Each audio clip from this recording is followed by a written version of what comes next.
Good afternoon and welcome to the February 22nd Plan Commission meeting. I'm taking over this meeting today as Davis Driver is absent, or actually is excused and out of town. So, first on the agenda is roll call.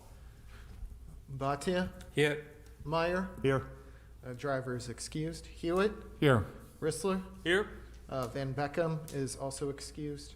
And Bozanowski. Here. Okay. All right. The first order of business is going to be the meeting minutes of January 18th, 2022. Mr. Chairman, I move to approve the January 18, 2023. What? Not 2022, 2023 minutes of the meeting. I read it Yeah, I almost verbatim read to the note. 2022. Sorry. Thank you. Second? Okay, we got a motion and a second. All in favor? Aye. Aye. Aye. Unanimous. Okay, old business, there is none. New business, Ordinance 3-2023, a zoning map amendment for Gittings Road, zoning map amendment ZMA 23-1. And that's Sam, okay? Yes. Mr. Chair and members of the commission, we as staff applied to amend the zoning map from Ag 1 to P1, which is public and neighborhood scale. The map amendment would properly zone a parcel along the railroad tracks, which contains an easement for overhead electrical wires and will contain a public pathway. This is part of a condominium plat application that you all approved last year and is currently under construction. The pathway should be constructed by the end of the summer, and it'll stretch between Spring Street there and Gittings Road to the north. So we're just cleaning up the zoning. Okay. One question I had, and does anybody else have any questions at all in regards to this? Go ahead, Ron. Sam, where exactly on Gittings Road is that? Is that near the Airline Road? It is right west of the tracks. So it's basically all the land that is directly under the overhead wires on Gittings Road. Oh, okay. So, it's maybe 80 feet wide. It's not a very wide Right. parcel. And you mentioned condominiums that we approved last year. That's from the Spring Street north. Correct. Yep. Yeah. So that's the south half Yeah. of the map that you see there. Okay, that's all. And then I mentioned to you on the phone the other day, Sam, my question was, is there a path being between any of those condominiums to tie in with this path at all? Or do you, I don't think there will be at this time, but I know we did the site plan. I don't remember if there was anything. yeah, we. I don't believe there will be one, no, but there is room for it if someone wants to install one in the future, and we would permit one there. Okay, all right. All right, anybody from the audience have any questions, concerns? Okay, then I'll entertain a motion. Mr. Chairman, I move to, what's the motion? I move that Planning Commission recommend approval of Ordinance 3-2023, a zoning map amendment for Gittings Road, zoning map amendment ZMA-23-1. Second? Okay, we got a motion and a second. Any other further discussion? If not, I'll call the roll. All in favor? Aye. Opposed? Unanimous. Great.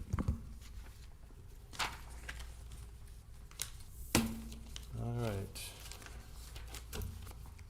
Number 2 on the agenda, 2215 Airline Road Certified Survey Map, CSM 22-14.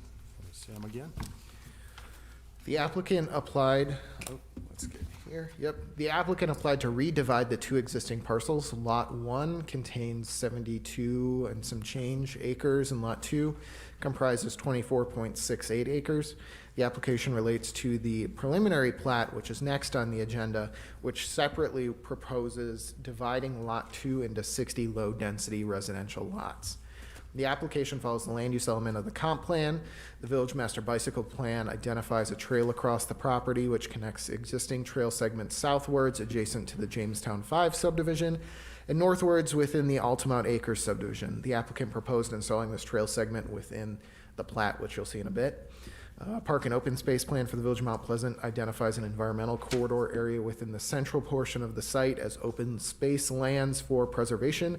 It also places most of the site as potential restoration area under the Root River watershed plan. The village staff addressed both recommendations within the executive summary for the preliminary plat. This meets generally all of our standards for certified survey maps.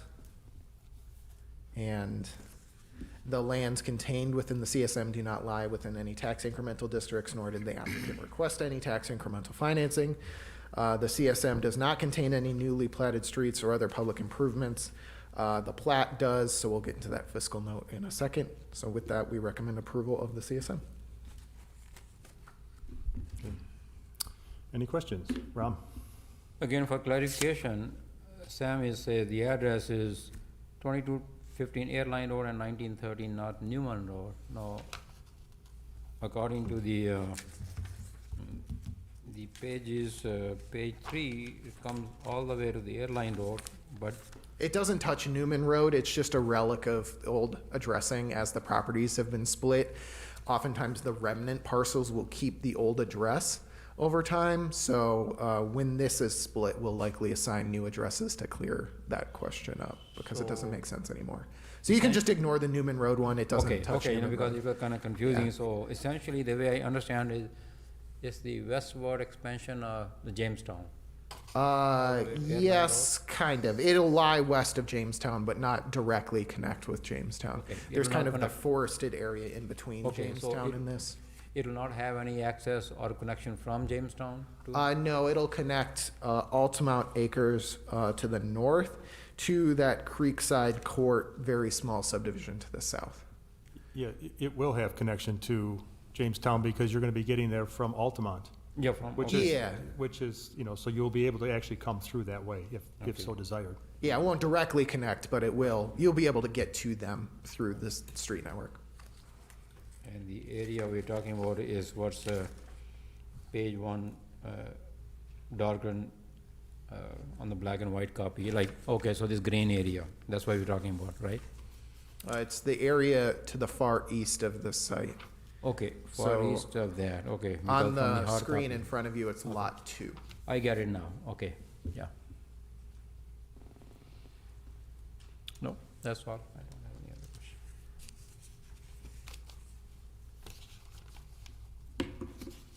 Okay.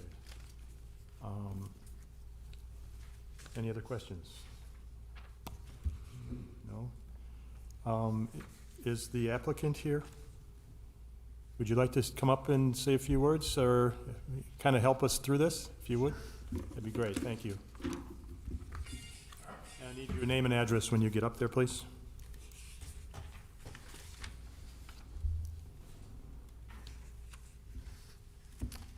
Dan Shop with Bear Development, 4011 80th Street, Kenosha.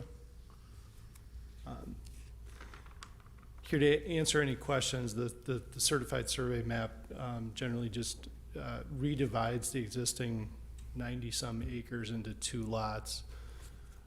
Purpose being to isolate Lot 2 for further land division through Plat.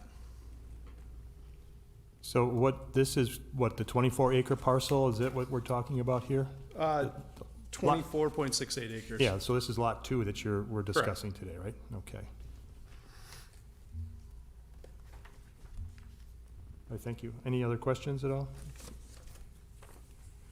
Thanks, Dan. I don't know if you want to just stay up there because we're going to have you right away for the plat. So, okay, I need now I've heard everything, need a motion? Okay, I move to recommend approval of 2215 Airline Road and 1913 North Newman Road, certified survey maps, CSM 22-14 to the village board. Second.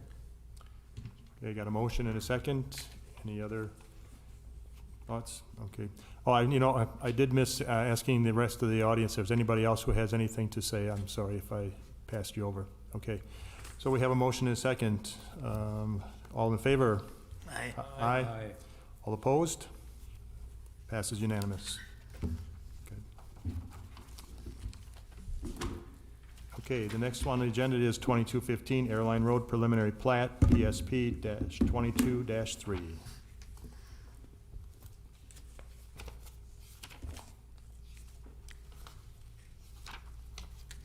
All right, this one's a little long, so I'm not going to read the entire thing, but I'll try to hit the highlights and our recommended conditions.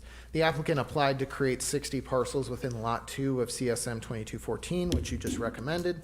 That comprises 24.6801 acres. The plat extends Somerset Drive northwards to connect to Altamont Circle and the Altamont Acres subdivision, with a small cul-de-sac in the northeast corner of the plat. The plat also extends the public bicycle pathway northwards from its current end at Jamestown 5 to the other connection at the Altamont Acres subdivision. The application follows the land use element of a multi-jurisdictional comp plan for Racine County 2035. The Village of Mount Pleasant Master Bicycle Plan identifies a trail access across the property, which connects the existing trail segment southwards adjacent to the Jamestown 5 subdivision northwards within the Altamont Acres subdivision. The applicant proposed installing this trail segment. A park and open space plan for the Village of Mount Pleasant 2050 identifies an environmental corridor area within the central portion of the site as open space lands for preservation. It also identifies most of the site as potential restoration area under the Root River Watershed Plan. The plat avoids disturbing the environmental corridor. The applicant shall update the proposed stormwater ponds to naturalized ponds, minimizing or eliminating the use of mowed turf, and use natural prairie plantings, the pre-settlement vegetation cover for the area, within all outlots and ponds to comply with the potential restoration area designation within the park and open space plan. I'm going to skip through the CSM stuff and the platting stuff in your executive summary. You have it in there, but largely we'll just pick up any issues we had in the conditions for approval. As a fiscal note, the lands contained within the plat do not lie within any tax incremental districts, nor did the applicant request any tax incremental financing. The plat proposes approximately 2,220 linear feet of new public roadways, which has an estimated repaving cost of $260,800. The village staff calculated the estimated value per acre of the subdivision between $21.8 and $34.45 million, depending on the total number of units constructed within the development. Using the 2022 75% median home value for RL1 lots, which is $363,300 in the village, and assuming 61 family structures, the subdivision would need to contribute 9.5% of its 20-year tax payments towards repaving costs, which is greater than the 8.3% the village budgets using a 5-year average towards its paving program. Using the 2022 median home value for RL1 lots of $287,000, and assuming a 122 family structures, the subdivision would need to contribute 6.0% of its 20-year tax payments towards repaving costs, which is less than the 8.3% average paving program contribution.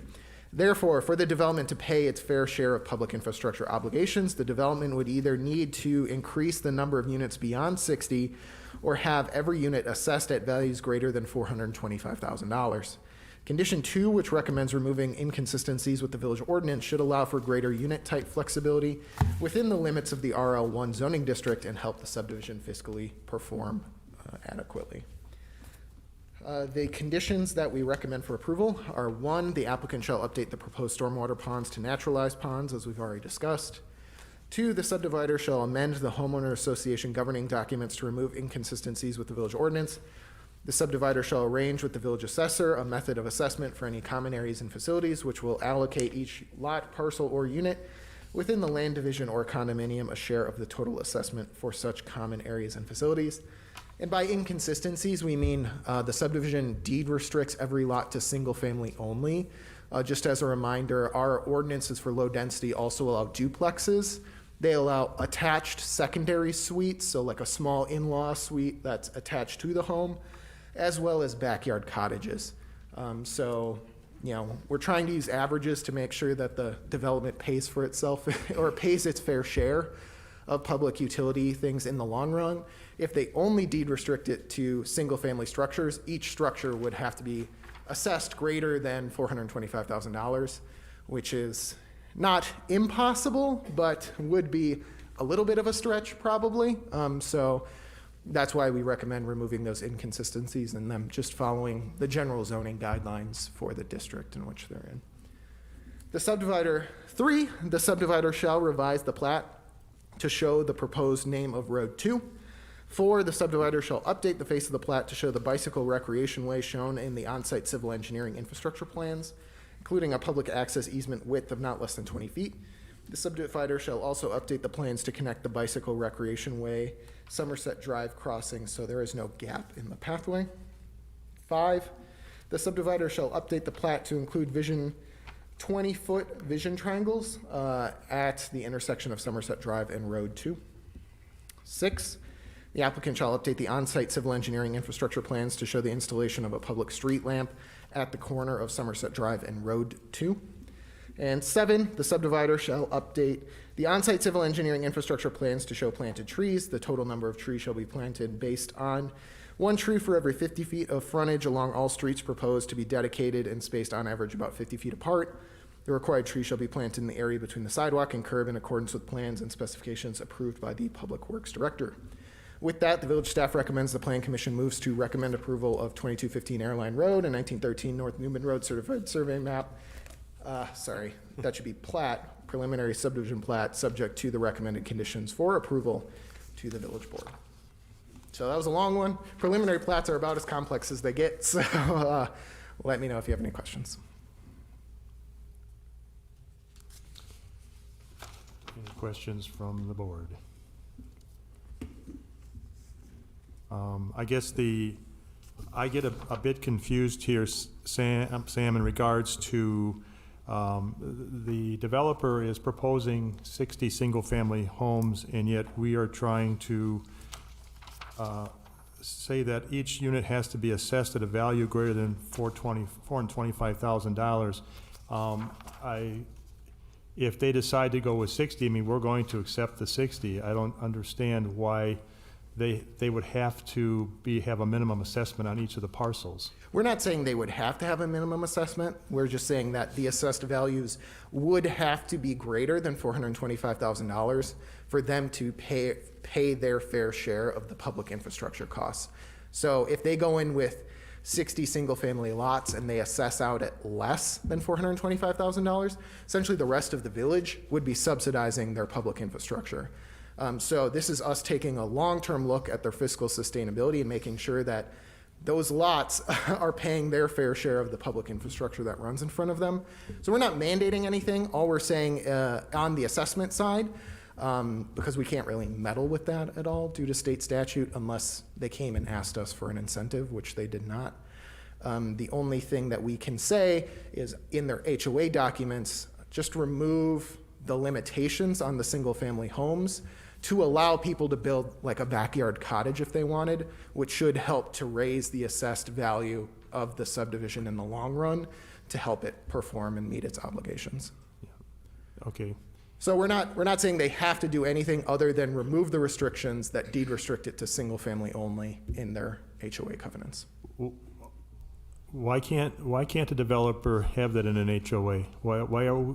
They can always be more restrictive than our covenants, correct? They can. The consequence to that is all the homes would have to be assessed at more than $425,000 for them to pay their fair share of public infrastructure for the subdivision.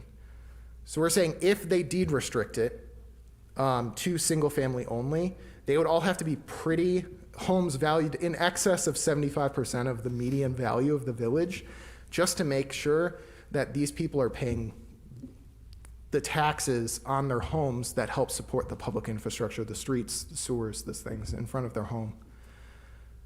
So, I mean, you all can recommend approval and eliminate that condition. The consequence to that is you are approving a subdivision that may not pay its fair share of taxes towards its repaving obligations in the long run. Mr. Chairman, Ron? I think I'd like to hear the comments from the applicant on this issue. Number one, I'd like to hear what are their thoughts to increase the units beyond 60 and or like Again, we're not saying they have to, I know. like, No, but increase it beyond 60. We're just saying they should Is it- remove the limitation that Okay. only pegs it at 60. No, I get it. I guess my question is, I'd like to hear from the applicant what their thoughts are on or that option, and the other option, because I think there are other ways to increase the value of the home without adding those, the additional backyard. You could build a more expensive design, quality of the home, like a 2 stories or something. The issue is that we as the village cannot regulate any of those things. So the only way to guarantee that this subdivision pays its fair share of taxes in the long run is to remove the restriction that it's single-family only. We're not saying if it is all single-family homes that they wouldn't meet their obligation. They would just have to assess out at very high values. These are relatively small lots. I don't think these homes are gonna come in at like 3,000 square foot homes, right?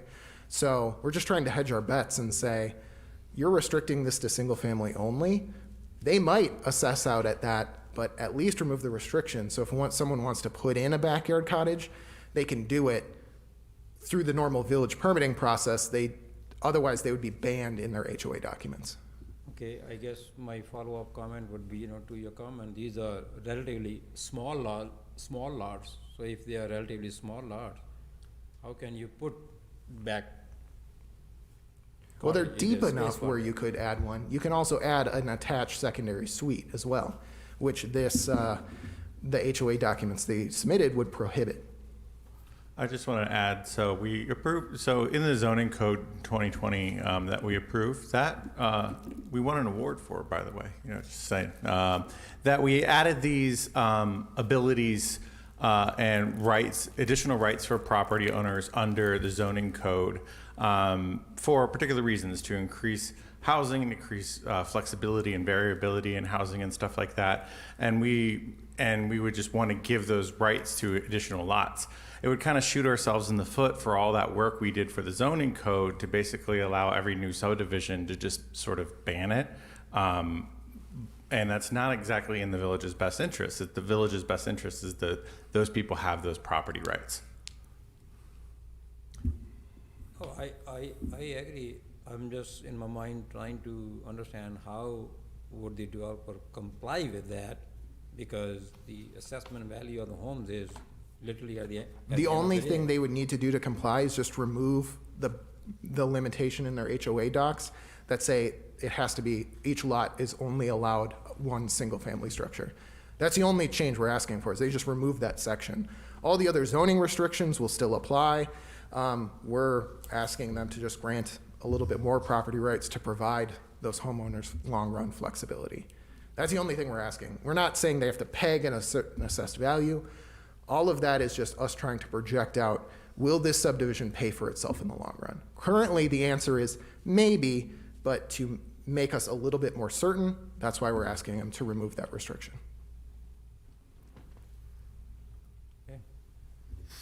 Okay, my only comment to that would be is, as people look at purchasing properties in the village of Mount Pleasant or anywhere, they look for some stability of what's going to be going on and being built next to them.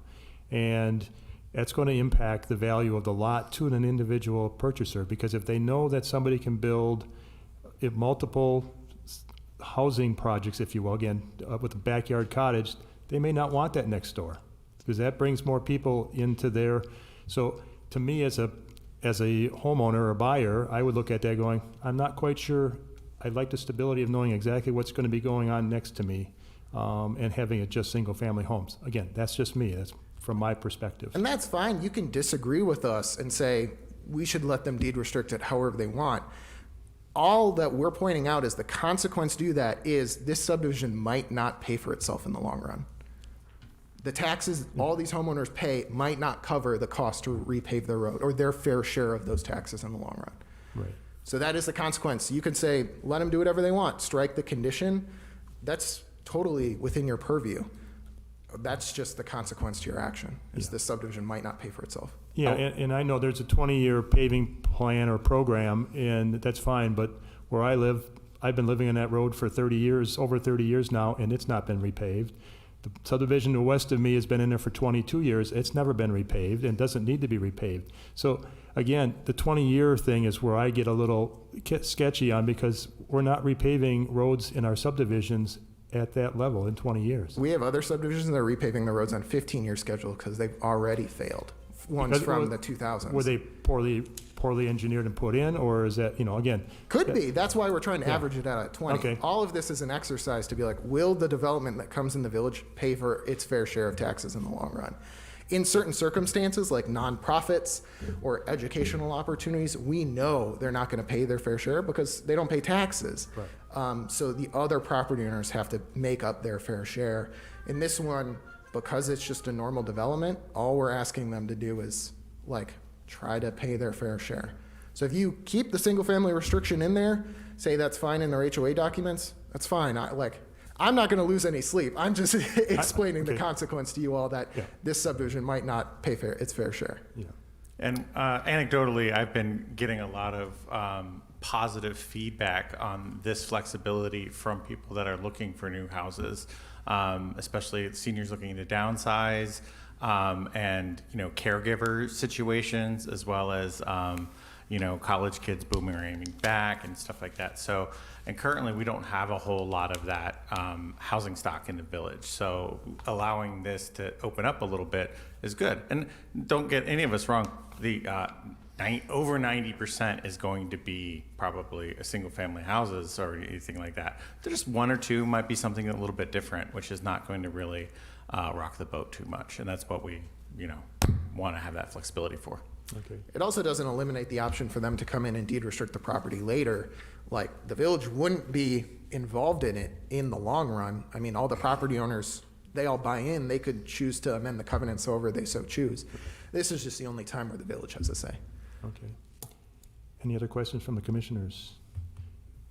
Dan, can you come back up and talk to us about, in fact, in this specific incident, what are the plans, and are you amenable to having that, or are you really want to stick with the covenants as written for single-family homes only?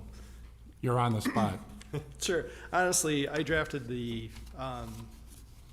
declaration from a template that I've used on different developments. I don't have a issue with changing it as staff suggests. The underlying zoning allows that use. I wouldn't want a document to be in conflict with the ordinance. And if we so choose to deed restrict in the future, we can do that outside of this approval. But I mean, this particular property, there's only so much. There's two connection points between two subdivisions, and there's only so many linear feet. So obviously, we maximized the lot count on the street. There isn't really an opportunity to increase the number of single-family home sites, but the flexibility of having a two-family unit, it doesn't bother us in the subdivision. Okay, so in other words, you did it as a template. You weren't even I did. technically even trying to eliminate multifamily, if you would. And if you review the staff's red line, there's red line of the document, there's several places where we contradicted village ordinance. So we're fine with all of the comments and the conditions. I think when I looked at the conditions, I just wanted some clarification from staff on 2 points. There is a gap in the trail that's proposed. Where it would be the cleanest is actually a culvert crossing. We wanted to avoid that area for the trail crossing. So what we're proposing is widening the sidewalk in a short distance to connect the two trail segments. Okay, so on the east side of that road? Okay. Correct. And then I did talk with staff before the meeting about the definition of a naturalized pond, and I think we're fine with that too. Those were the only questions I had before the meeting on the conditions. Yeah. Other than that, I think we're in agreement. Yeah, in fact, I think it would be a good idea to maybe even just make that the trail, and then your sidewalk would abut into the trail, on each end, the north and the south, because you're gonna have sidewalks in front of the homes, correct? Correct. So we would have like a cross-country trail, you know, it's not next to the right-of-way. Where it crosses the subdivision street, there's a gap between where we get to the next segment of the trail. That can't be cleanly made, the connection, so what we're proposing is widening that segment of sidewalk to the width of the standard trail, just in that section. Okay. Sam, is that something that then we would maintain as far as the trail, that section? Yeah. Okay, so that would be, so I would suggest that it be made the width of a trail.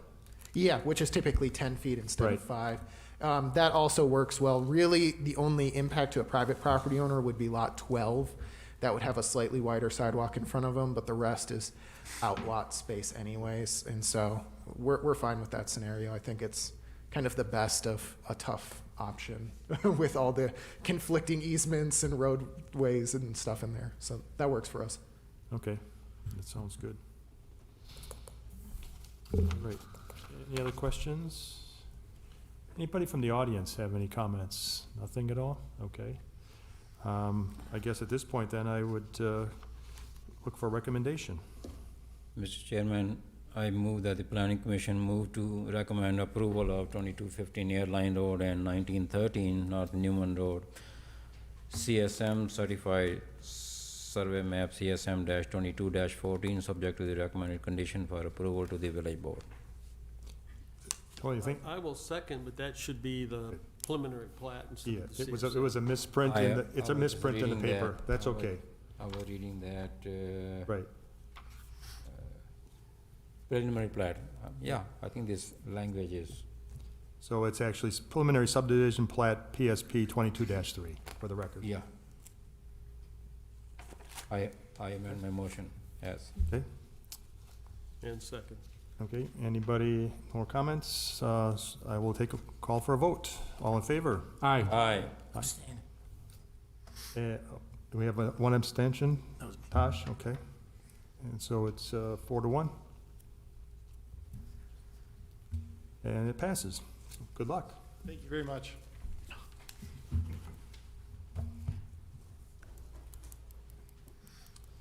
Okay, the next on the agenda is 7345 Washington Avenue Site Plan Review, SP 23-2. Yep. Hey, Robin. So you guys would all much better know this as Case High School. Yep. So this is the site plan for the Case High School's Hams Field redevelopment and Hammes. renovation. Hamas? Hammes? Hammes. Yes. Man, You were thinking about beer. It's just Hammes. No, this is Wisconsin. If something has an obvious pronunciation, you guys have to pronounce it a little bit differently. Berlin, and Berlin, whatever. Anyway, so the applicant applied to renovate the Hammes Field football field and running track located at Case High School on Oaks Road. They plan to construct 2 new buildings, including a press box and concession and restroom building that will serve as the stadium's new main entrance. They also plan to replace the home team bleachers with a new structure of similar seating capacity as the current one. They will reconstruct the road and sidewalks to the aquatic center to accommodate the new entrance and add 6 accessible parking spaces and 2 bus loading zone places. So basically, this is a little bit different just because it's mostly a renovation of the field structure and whatnot. So a lot of this goes under basically public civic site plan, and it's a campus scale, like a P2 district. So the only actual very specific zoning requirements are within 100 feet of residential properties, of which none of this currently is going to be in. So none of that construction is going to be in there. It's a long sort of review that basically goes through all the different review cases. The only thing that came up as far as something that didn't qualify or meet the code is that the applicant did not submit a landscaping plan because they were under the indication that they did not need one. But unfortunately, and this is a very, very small thing, is that they must have compliance with the interior parking lot landscaping for the 6 new spaces that they're adding. Everything else has been kind of taken, all the other parking lot and landscaping needs have been taken care of because of the aquatic center. These are just new spaces that have to have some qualifying landscaping. It's about 100 feet, like 1 canopy tree and 2 bushes. Nothing really that big of a deal. And then going down, that is kind of something that we have to sort of mention, that about signs. The scoreboard specifically does not count as a sign. That's sort of a little bit counterintuitive, but because the scoreboard is designed for patrons inside the facility. Even though the facility is actually located outside, it is not considered signage that needs to be regulated by the government because it is purposed for the people enjoying the facility. Okay. Additional staff considerations. As a P2 use, the site should have a master site plan with future and potential future developments, as well as site-specific rules and regulations. This is the second major project at the school since this requirement was put into the zoning code. Village staff shall work with the applicant to satisfy this long-term zoning requirement and getting an updated plan on file.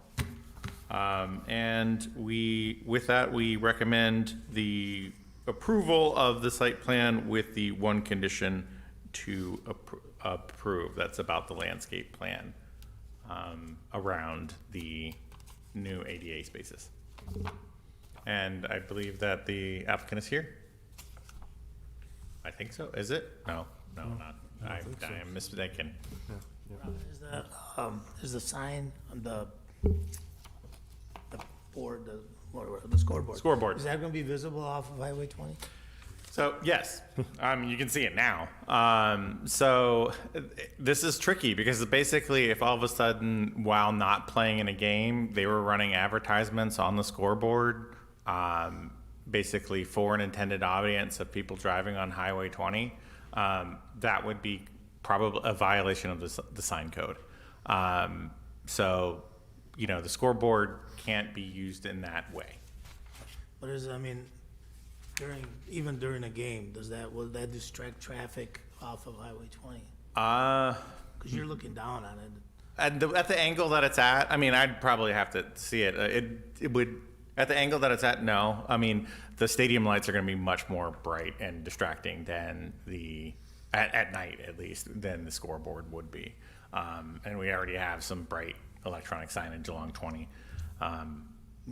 Stadium lights you kind of ignore, but signs you kind of try to see what the score is. Yeah, and it's also parallel, I think, to things. So you have to kind of look, and that section of road is pretty fast, so you'd have to look directly over and down in order to see it. I definitely was, thinking about that, and when I was doing the review, and I think it's largely fine. They just can't. They could put. What they could do is if they did school announcements and stuff like that are all basically considered government speech, that would be allowed on there, but they can't run an advertisement for Culver's. Sign code's fun stuff, right? But you're saying that they can do something when there's not an event going on there, so that means it becomes a sign then? So another exception is basically government, so if we were to put some kind of notification sign out and say this, have a billboard or something like that had government messages like, winter storm warning or whatever.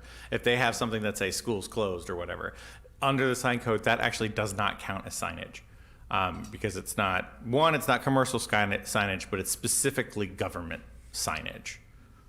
Yeah, but at the distance it is, to Tasha's point, people coming over top of the viaduct, they're going to start taking a look, and if they can't read that, it's going to be, what the heck is going on here?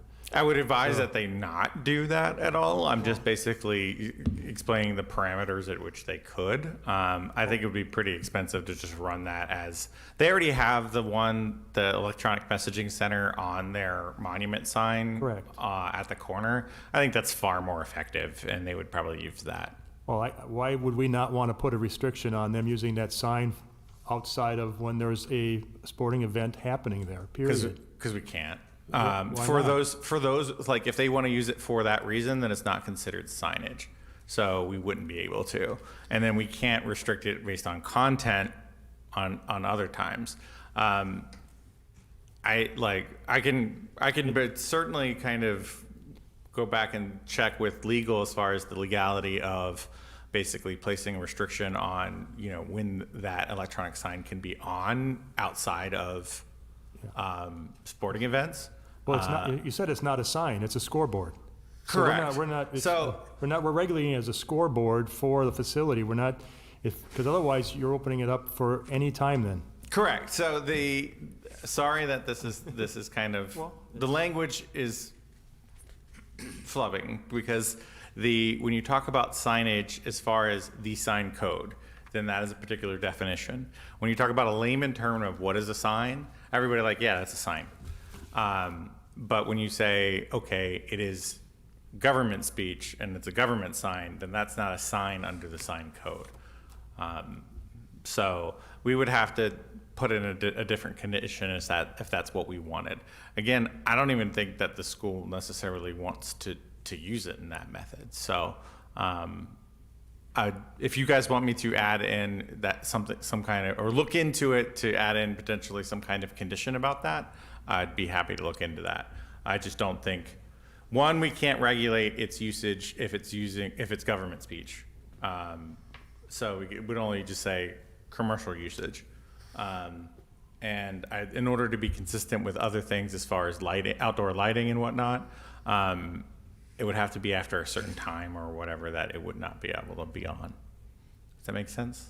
Well, it does, but even in your narrative here, the applicant did not submit any proposed signage. The scoreboard is not intended for public view of those not attending a game, so it is not considered a sign under the code. Correct. So if it's not a sign, then they shouldn't be they should be running it as a scoreboard only during events. I'm lost here because I can't understand. I don't want them to be throwing up, I don't care what it's for, but that distance and throwing it up and having somebody coming over that viaduct and trying to read that sign that's probably the better part of 200 yards. Mm-hmm. It's 200 plus yards from the road. That's going to be disturbing up there. I'm sorry, and I do apologize. I've let the sort of minutia and nuance of inner workings of sign law kind of muddle the waters right here. But it is not the reason why we're not even considering it as a sign, and that it says so specifically because of exactly what I say in my report. I am basically giving other instances where they could potentially use it that would be an exception to the code and not come under the code's purview, such as government speech. This is a very rare case because, it's case, so because it is the school district. So essentially, you guys could limit it that it is only on during sporting events. Just clearly, that's the only time they can turn it on.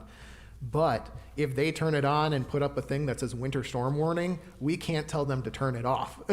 So, if that's okay with you, that's about the maximum extent that we can control what's on the scoreboard. Is we could say always off, except during sporting events. And if they are savvy enough to put up a legitimate government message that has like a true public interest, schools closed today, that kind of thing, then there's not much we can do about it. But again, I don't think they're planning to do that at all. They have the sign along 20 that does the standard notification messages. So if you guys want us to insert that condition, I don't think they'll care. Well, To I guess, me, I'm not so much concerned about what they show. I'm concerned about if it can be seen off of Highway 20, will it cause traffic distractions? Then the only other way to regulate that would be to move the sign. So you guys could approve it, Or but something that doesn't, I don't know, I'm just. I mean, you are 50 feet in the air, I mean, the only way that you're never going to see that sign is if it's on the complete other end of the end zone.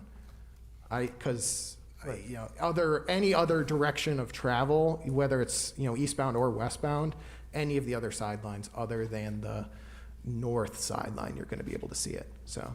Yeah, and I mean, it's literally a football field away from the right of way. So at that distance, the light measurements would not be enough in order to trigger the code. They are not allowed to use any of the stadium lighting outside of actual events. That is part of the outdoor sign code. Right. Yeah, and again. Or, sorry, outdoor lighting code. Right. And again, then that would be less distractive. When you have the stadium lights on, the sign becomes very much less visible, if you will. Blends in. But if they're running that at night with no lights on the field, then you know. Given the distance, I'd have to think that we have signs that are perfectly legal that are more distracting along 20 right now because of just the Okay. It's so much closer that it's order magnitude brighter, even though it's much smaller. You know, something like the Summit sign or the Picaro sign would be much brighter to somebody and driving on 20 than this one would be. That's just my opinion. Yeah. Well, again, I liked Sam's thought of putting in a caveat here that we restrict the use of that sign for when there's sporting events. I really think that's something that we should do because that's what it is. They're advertising it as a scoreboard, and you don't need a scoreboard unless you've got an event going on. Okay, so we will craft. That's my feeling. That's all.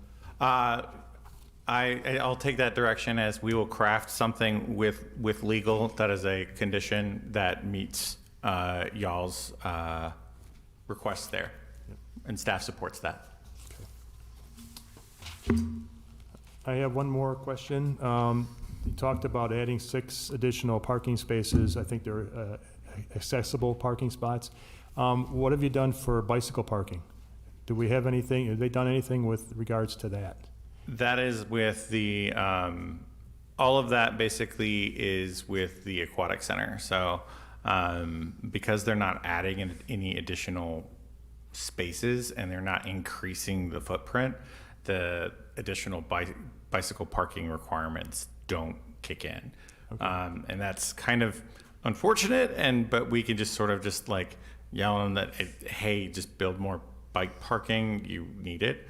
But that's about all we can do. Like I said, it could be a recommendation because obviously it's right on the bike path now, so. Yeah, we have been recommending very strongly. I think they just got a budget increase from the board on this project, but they were penny pitching.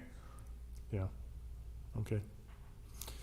All right, any other questions from the commission? No? Anybody in the audience have any questions in regards to this?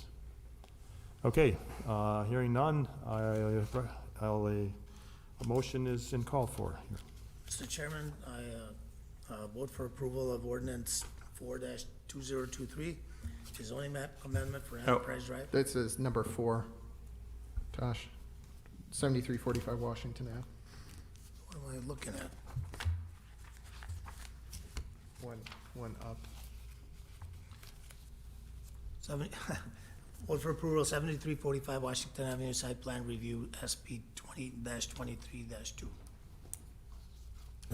Just a clarifying question, would you like to include the condition that Subject to scoreboard? the recommendations. Okay, a motion, and a second? Second? Yeah, motion and a second. Any other discussion? If not, all in favor? Aye. Aye. Opposed? Motion carries. I'm staying up here. All right. This one is Ordinance 4-2023, zoning map amendment for Enterprise Drive, ZMA 23-2. Number 5. Okay.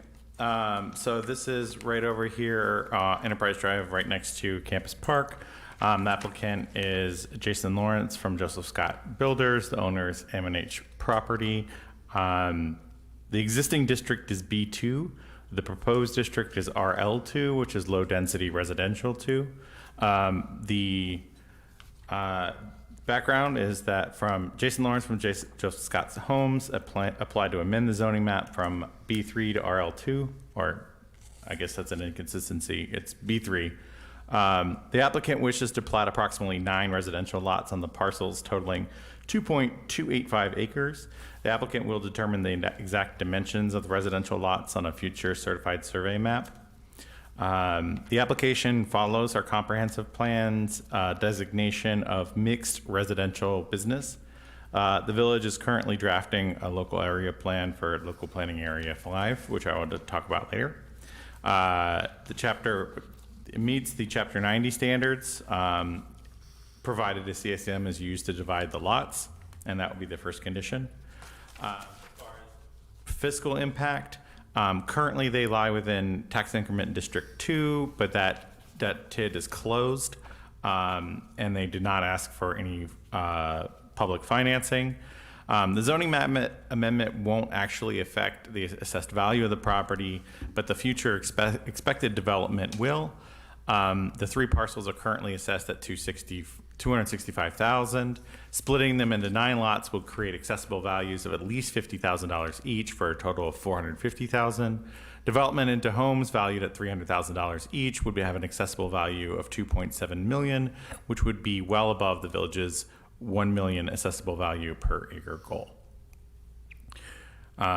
Additional consideration, so that the applicant must submit one of the land division applications if they wish to legally split the property, if the village board approves the zoning map amendment.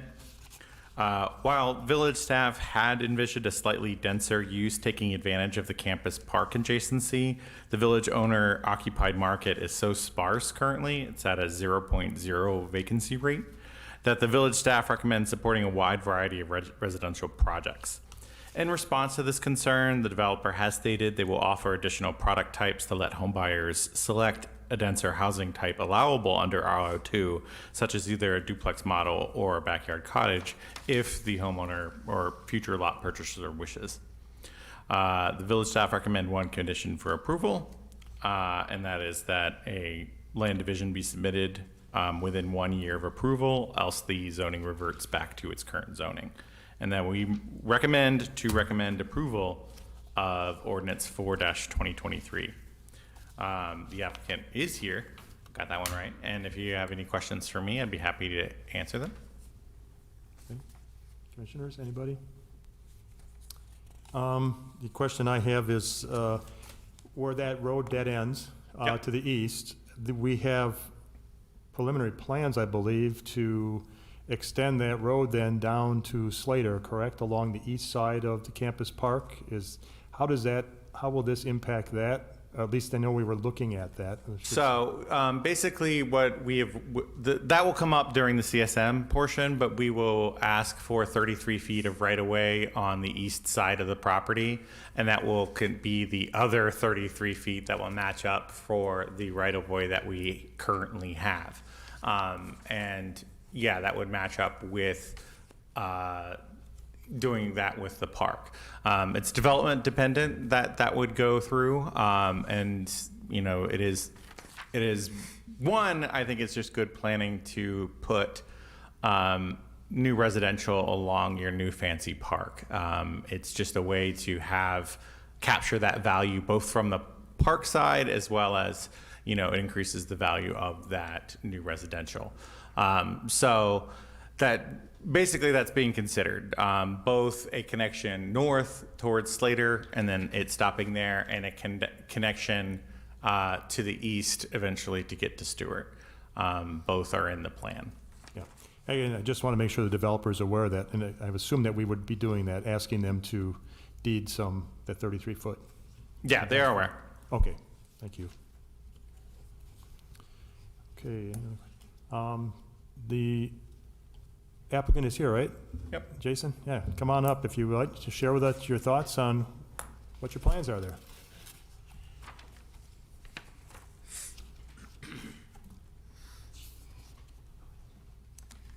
All right, so as Robin stated, looking at potentially 9 lots and understanding that there's an easement that will take place on the far east lot so that the road can be extended there.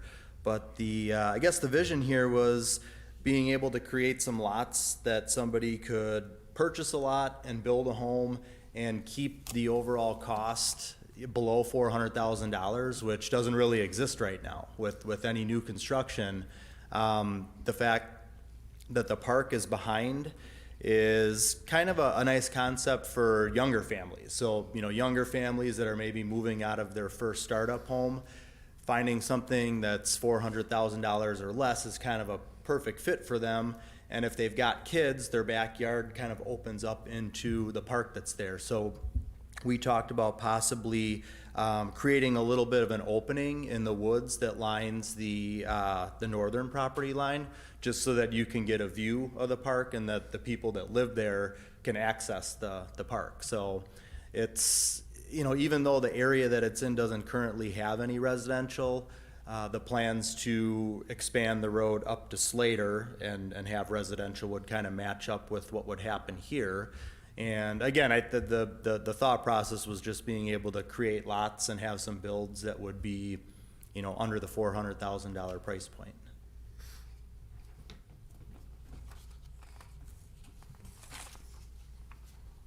Thank you. Sure. Any other comments from the commission? Nothing? Anybody in the audience have any comments in regards to this project?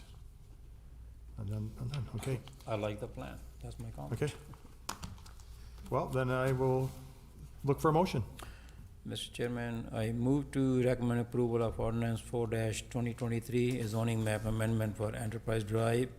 Zoning map amendment ZMA-23-2, subject to the recommended condition for approval to the village board. Second. Second. Okay, we got a motion and a second. To call for a vote. All in favor? Aye. Aye. Opposed? Carries unanimous. Good luck. Thank you, Jason. Mr. Chair. Sorry, Mr. Chair, can you clarify who seconded? Sorry, I missed it. It's either John or Frank, either one. Okay, I don't thank know. you. You're taking it. I'll take Hewitt, thanks. Okay. Thank you. Somebody. Came out of my left ear, that's all I'm gonna say. Okay, next on the agenda is the ordinance 5-2023, a zoning map amendment for 616 South Fancher Road, zoning map amendment ZMA 23-3.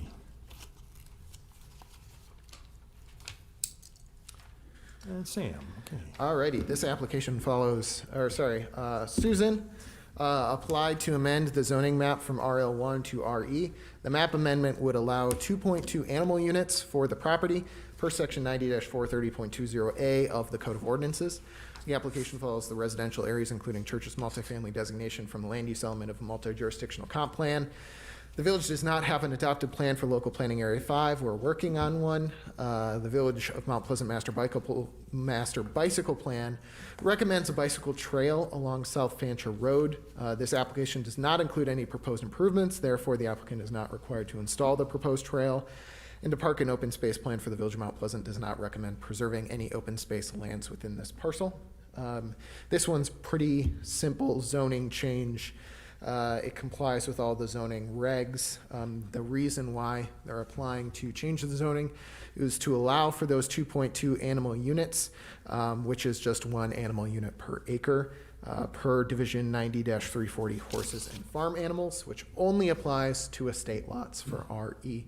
That would give them the ability to have up to 1 horse and 2 goats. Or any other combination of, but that's what they said they're interested in, so that's what we called out. Stables and other animal confinement buildings have a 50-foot minimum setback from the neighboring properties and must maintain proper sanitation per the ordinance as well. That complies with everything else. The village staff don't anticipate change to the taxable value of the property. If they decide to construct additional structures for animals or other personal use, those structures would increase the property's taxable value. And with that, we recommend approval. So a pretty easy one. When we were doing the zoning map update as part of the 2020 ordinance rewrite, there were a lot of parcels that were could have gone in RL1 or RE, and this was just one of the ones where the applicant was put in RL1 due to the value of the home and the size of the home. But due to the amount of land that they have, they can apply to be an RE, and we don't have any issues with it. So and there's no other further value for subdivision out there. I mean, they back to the tracks and stuff, so it's pretty landlocked as far as parcels go. Okay, and I think I read in there that if they do ever add on to the home, then they would have to then meet the minimum square footage, is that correct? They wouldn't have to meet the minimum square footage. Like, if they add on, they could do a marginal amount. I think they're pretty close to 2,500 square feet, so any addition would likely bring them in compliance. But the new addition would have to follow the architecture guidelines, which include 60% of the face of the home has to be masonry or stone block or something like that. So, and any exterior detached structure within 200 feet of the road would also have to match as well. So they're held to a little bit stricter of an architectural standard, but that's about it. Okay. All right. Commissioner, any questions in regards to this? Nothing? I don't see anybody in the audience other than our next applicant here. So, okay, I entertain a motion. Mr. Chairman, I move for approval of ordinance 5-2023, a zoning map amendment for 616 South Fancher Road, ZMA-23-3. Second. Got a motion and a second. Any other discussions? If not, I call for a vote. All in favor? Aye. Aye. Opposed? Passes unanimous.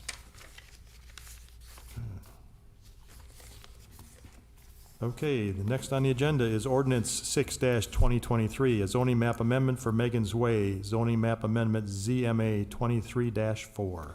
So these next three applications are all related. The first one is the zoning change, and the next two are the certified survey maps. So just keep that in mind as we're discussing them.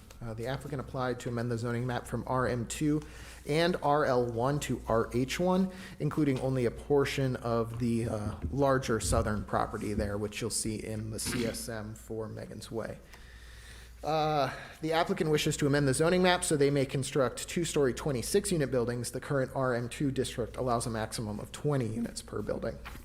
The application follows the residential areas, including churches, multifamily designation from the land use element of the comp plan. The village does not have an adopted plan for local planning area 5, although, as we said, we're working on one. The village master bike plan recommends bicycle path along Megan's Way, which the applicant installed with phase 1 of the Tivoli Green development. Park and open space plan for the village of Mount Pleasant recommends preserving the environmental corridor at the southwest corner of the large parcel. This application does not propose to develop any of the areas within the environmental corridor. The applicant previously received approval for phase 2 plans, which extended westwards from the existing phase 1 development.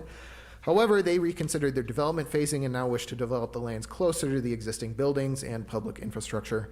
The revised location is more in line with the applicant's original phasing plan that they presented to the village before phase 1, which we also included in your packet. This complies with all of the zoning changes and regulations. The village staff do not anticipate a change to the taxable value of the property due to the zoning map amendment. If the applicant submits a development for site plan review, those structures would increase the property's taxable value. There are no additional considerations, and we don't have any recommended conditions for approval. So with that, we recommend approval of the zoning map change. So really, what's kicking this is they basically want to build the same buildings that they have out there as the phase 2, which you saw as part of kind of their original phase 2 plans, but they'd like to extend them out to 26-unit buildings instead of 20-unit buildings, which puts them in a different zoning classification. So the buildings, from my understanding, are basically the same size as the existing buildings, so they won't even appear that much bigger. They just use the internal space a little bit more efficiently. So if you have any questions about that, obviously both applicants have waited patiently and are here.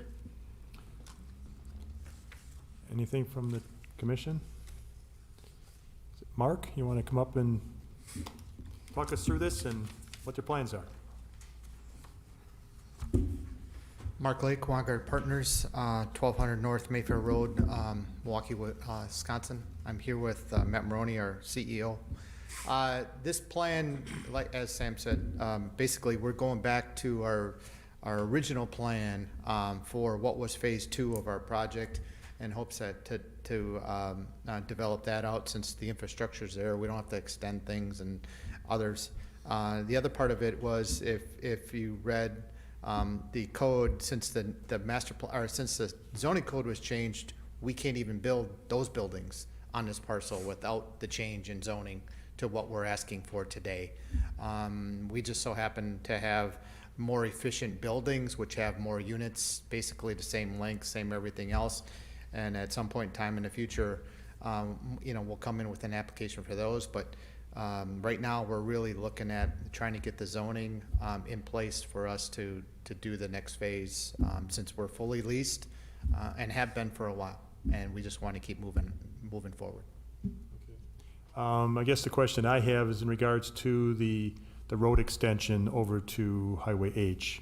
Those plans are now delayed going forward, and maybe I'm misunderstanding of where these buildings are going, so. Now, these buildings, we have looked at it, and so the next two CSMs that are on the agenda basically are identifying the lots north and south of Megan's Way. So we're basically looking at developing back to the core. We already have Megan's Way in, no need to spend the extra dollars and all that stuff to extend it out.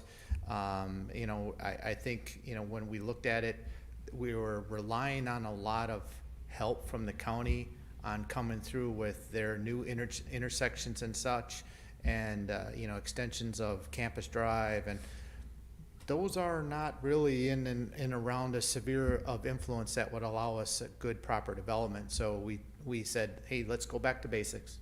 And our basic original plan, which I think you have, shows we're just going to mirror or try to mirror buildings on either side of Megan's Way. And that'll be the easier thing for us to do. Right. So how many buildings are going to be erected at this then? We're not sure how many right now, but they're roughly the same size as the existing buildings that are there right now. Okay. Again, because I know we had talked about, and I know the neighbors have talked about the volume of people coming in and out of certain roads only. Yep. And we're gonna add another, I don't know, I guess I'm asking how many buildings. If you're saying 4 or 5 or 6, you can be up to 150 more. Right. Residential units, I should say, because it's gonna be 1.5 per unit or whatever that number comes out to. That's a lot more cars and more traffic still going out of the same road. So that's Yep. why I'm asking the question in regards to the future going to the west. Right. The TIA basically said we're not going out to the west because basically the county is not providing a good access point for us to do it, and 90th Street is the preferred access to get down to Washington Avenue. That's the preferred exit, whether it's down to Washington or up to Spring Street. It's still 90th Street. And until something happens with the extension of Campus Drive or the county wanting to upgrade Fancher Road, we're kind of stuck in a pattern, and we're going to use the existing infrastructure that we have and develop the buildings that we can. One of the things that might help, just to jump in, is Robin's discussion later on the agenda for the local area Plan 5 update.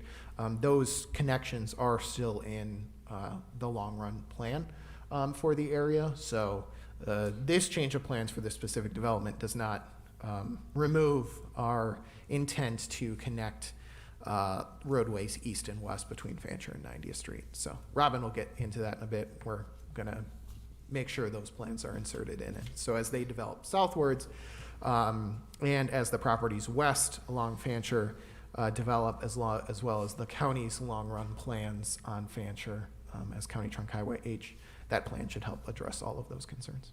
Okay, thank you. Were you surprised how quick all the buildings got filled over there? When they got happily surprised?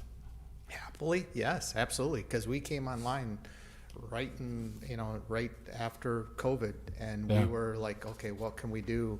The best thing that we had is we organized and or made sure that we had the proper infrastructure, and what that means is your fiber and AT&T and Charter, and they were there. People could work from home, and then that didn't deter more people from coming in because we had the facilities for them to. We were close to all where everybody worked, as opposed to, when the arguments when Jerry Franke came in and said, "Hey, there hasn't been a new building built since a year that began with a 2." That was us. We did, and sure, it was a slow start, but then after that, we filled up a heck of a lot faster than, how much faster? Much faster than we anticipated. Reason I ask the fact, as a trustee, we get questions like, why are you letting all these people build all of these buildings? They're never gonna get full. Well, I like to take a lot of those people over there and show them exactly what happened there and down the other areas and everything then too. Exactly. We have, we have said that and we have shown, I think in the past, that we have our residents work in Madison, our residents work, or our spouse works in Madison, or they work down in Illinois.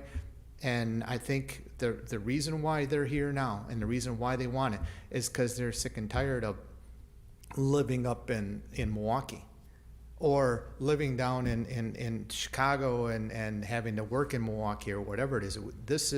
Mount Pleasant is centrally located, gets you where you want to go, and it's conveniently short, and it's reasonable. Interstates, airports, everything else. The other thing too is that I am amazed sometimes driving through there, all the different license plates from all over, not, all the different states and changes and everything then too. A lot of other states. Yeah. People have moved to. Right.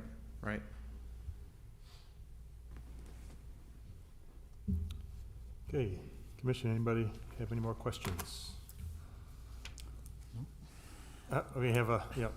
We have somebody in the audience who would like to speak. Come on up. Your name and address, please.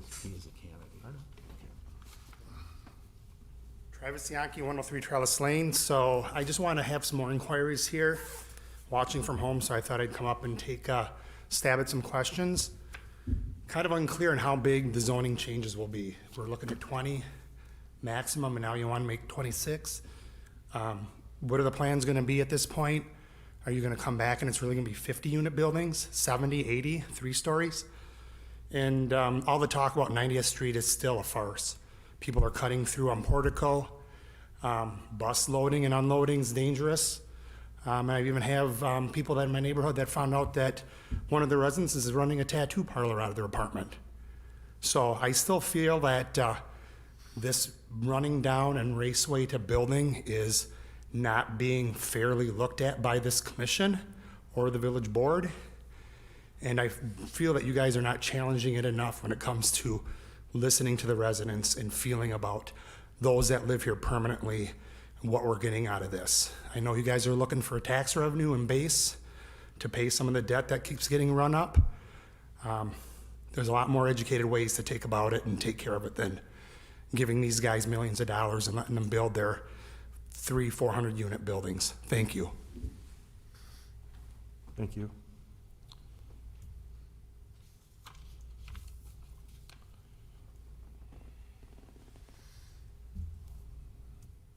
Okay, any other comments from anyone?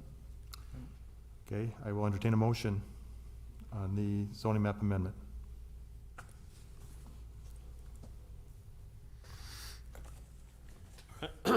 I move to recommend approval of ordinance 6-2023, a zoning map amendment for Megan's Way, zoning map amendment ZMA 23-4 to the village board. Second. Got a motion and a second? Any other discussion? If not, all in favor? Aye. Aye. Opposed? It passes. Next on the agenda is ordinance 6-2023, a zoning map amendment for Megan's Way, zoning map amendment ZMA 23-4.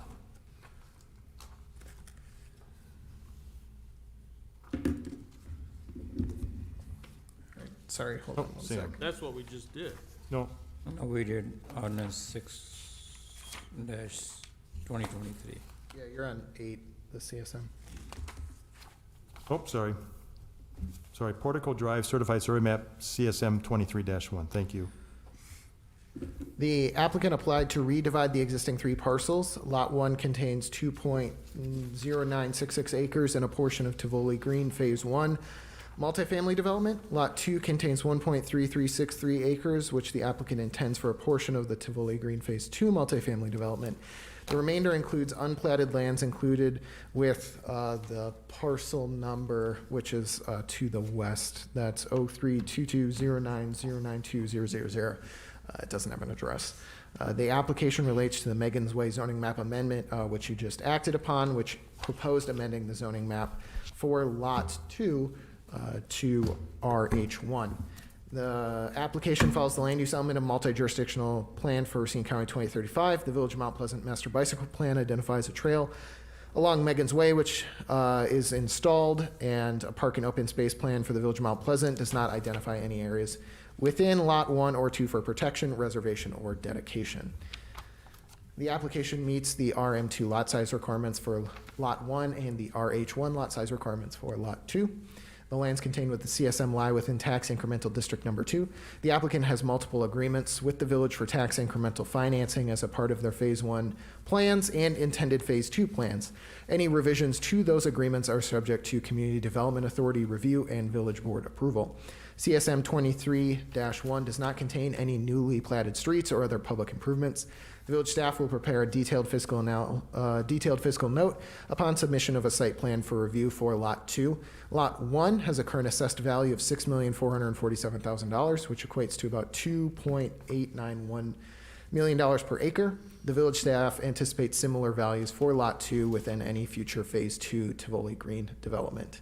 With that, we do not have any conditions for approval, and we recommend that the Plan Commission moves to recommend approval. So this one is pretty simple. It's just moving some lot lines around a little bit. Commissioners, any questions in regards? Nothing? Again, Mark, you have any comments in regards to this parcel at all? Okay.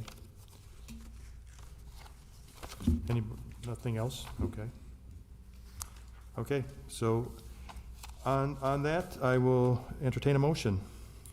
Mr. Chairman, I move for approval of Portico Drive Certified Survey Map 3-1 to the Village Board.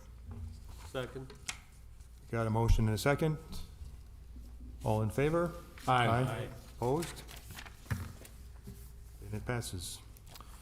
Okay, next on the agenda is Megan's Way Certified Survey Map, CSM 23-2. The applicant applied to divide the parcels into 2 lots and an outlot. Lot 1 contains 5.1942 acres which the applicant intends for a portion of Tivoli Green Phase 2 multifamily development. Lot 2 contains the remaining 27.3415 acres, and Lot 1 contains 2.1732 acres, which is intended for a stormwater pond.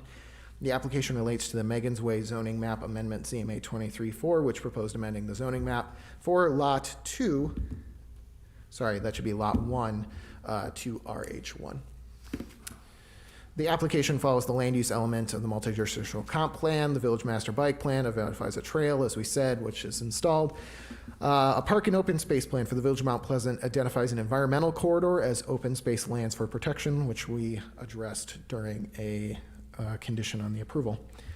That condition is number 1, the subdivider shall protect the environmental corridor identified for protection on a park and open space plan for the Village of Mount Pleasant 2050 by providing a deed restriction or restrictive covenant that prohibits any land division or development of said open space except limited recreational amenities as approved by the agency or organization having jurisdiction, which is the village. Future modifications of deed restrictions or restrictive covenants are subject to approval by the landowners and the village board. The application meets the RH1 lot size requirements for Lot 1.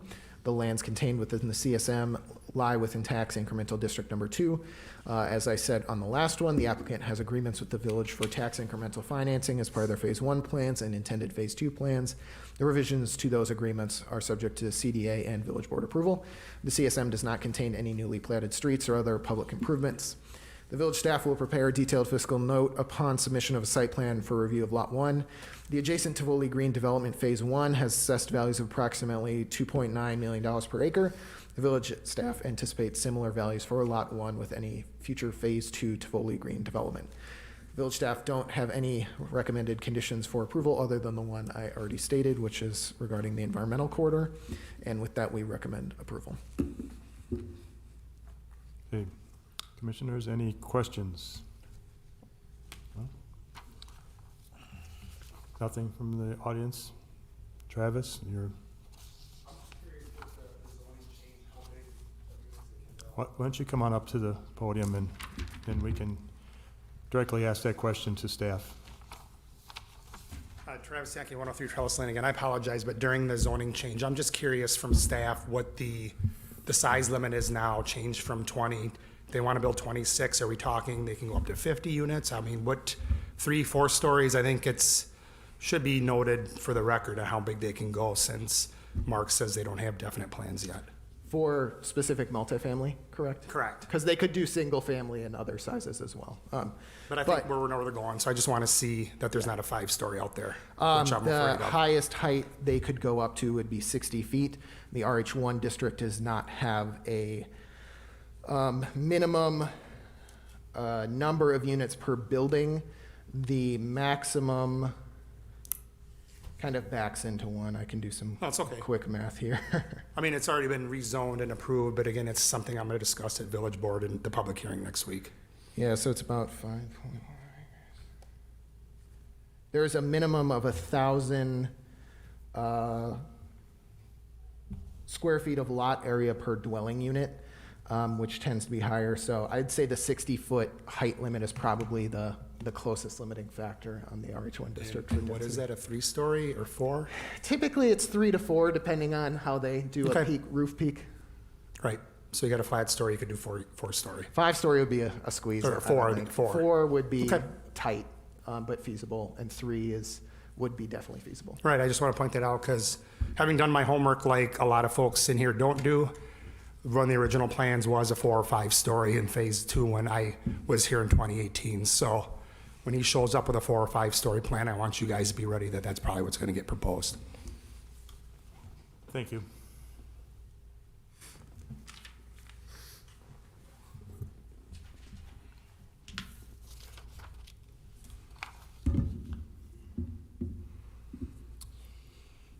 Okay, that said, I guess I would entertain a motion.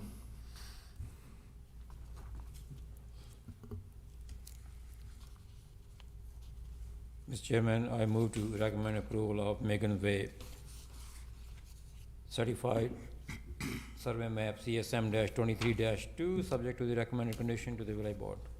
Second. We have a motion and a second. Any further discussion? If not, I'll take a vote. All in favor? Aye. Aye. Opposed? Passes 5-0. Next on the agenda is 8626 Gittings Road, final plat, FSP 23-1.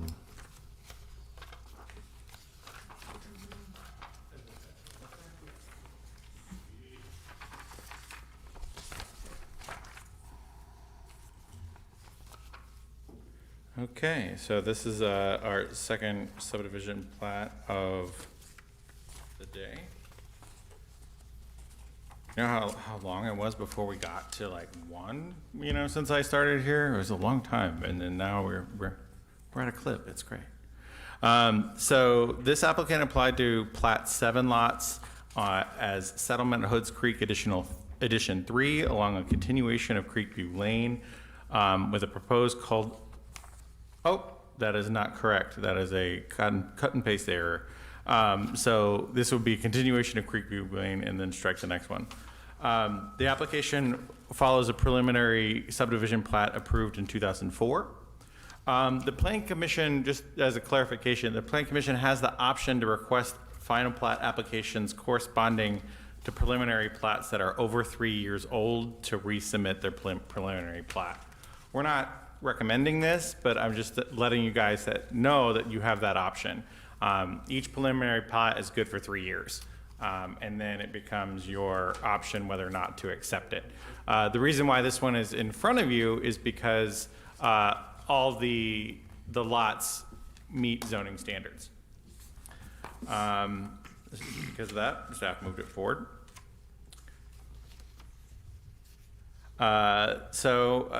Basically, this is the actual lot layout here in Settlement at Hoods Creek. Additional staff considerations, and this might sound like a broken record at this point, but some of these lots are quite large, which is typical of subdivisions started in the mid-2000s. This leaves a significant yard space for many of the lots.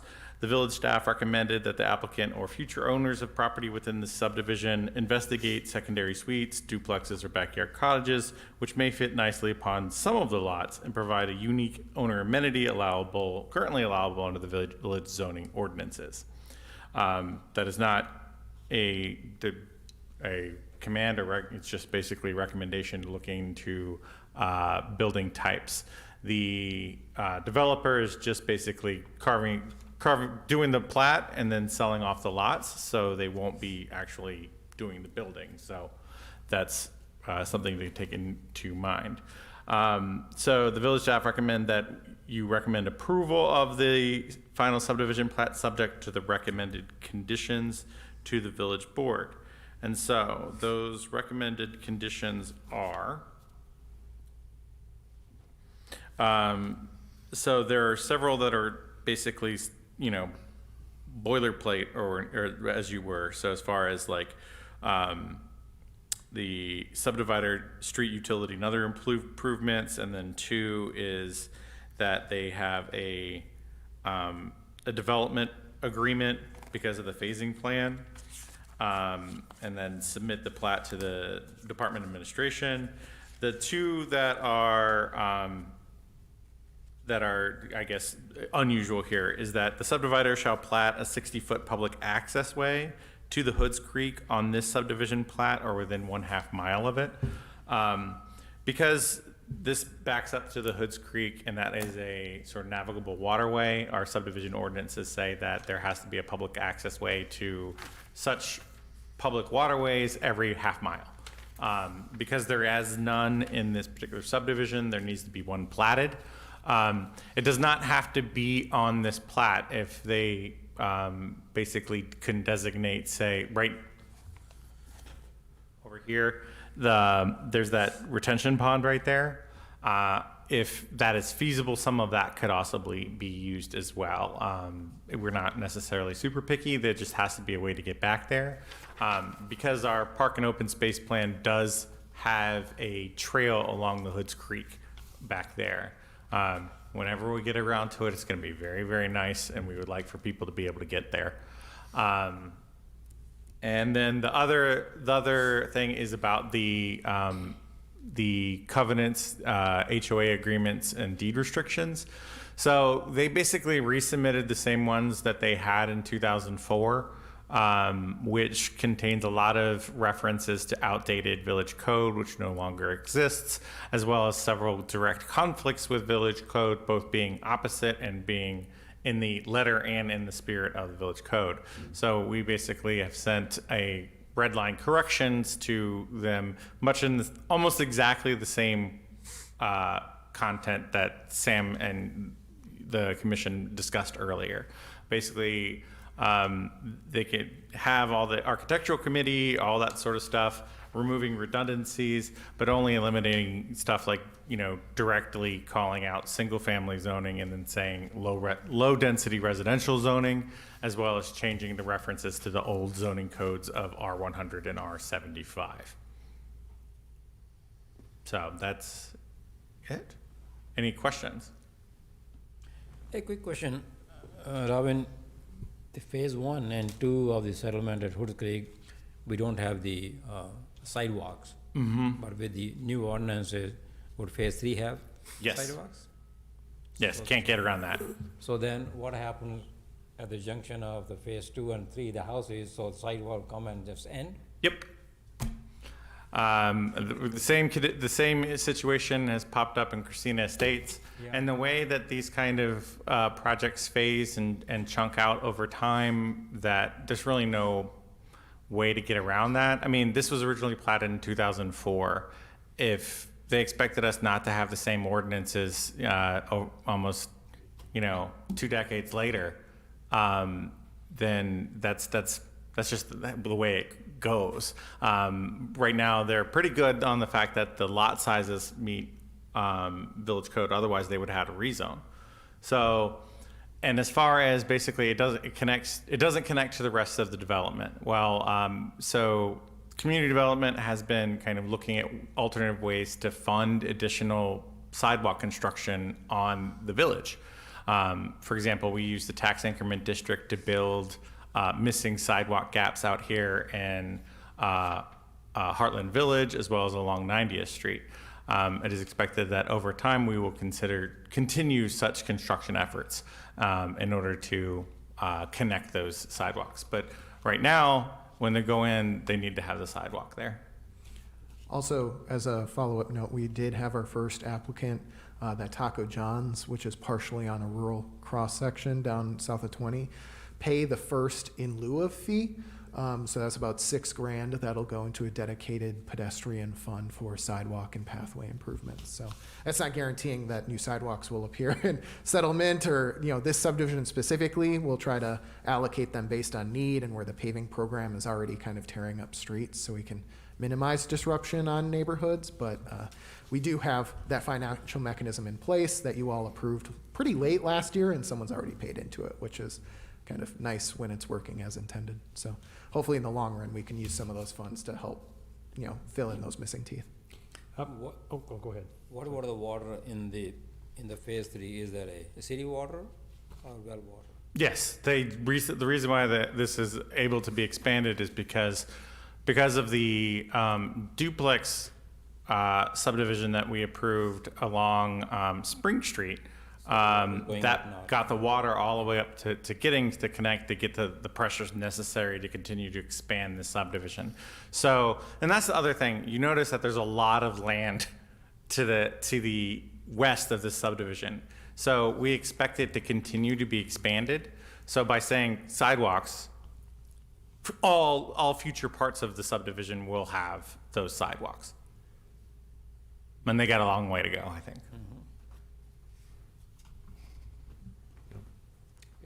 Now, is that something, and I think we talked about this with Christina Estates as well, is there a way for them to do an in lieu of payment on these parcels at all, because of the way they're putting the road in? And Because okay. it's an urban section, it Gotcha. automatically doesn't qualify.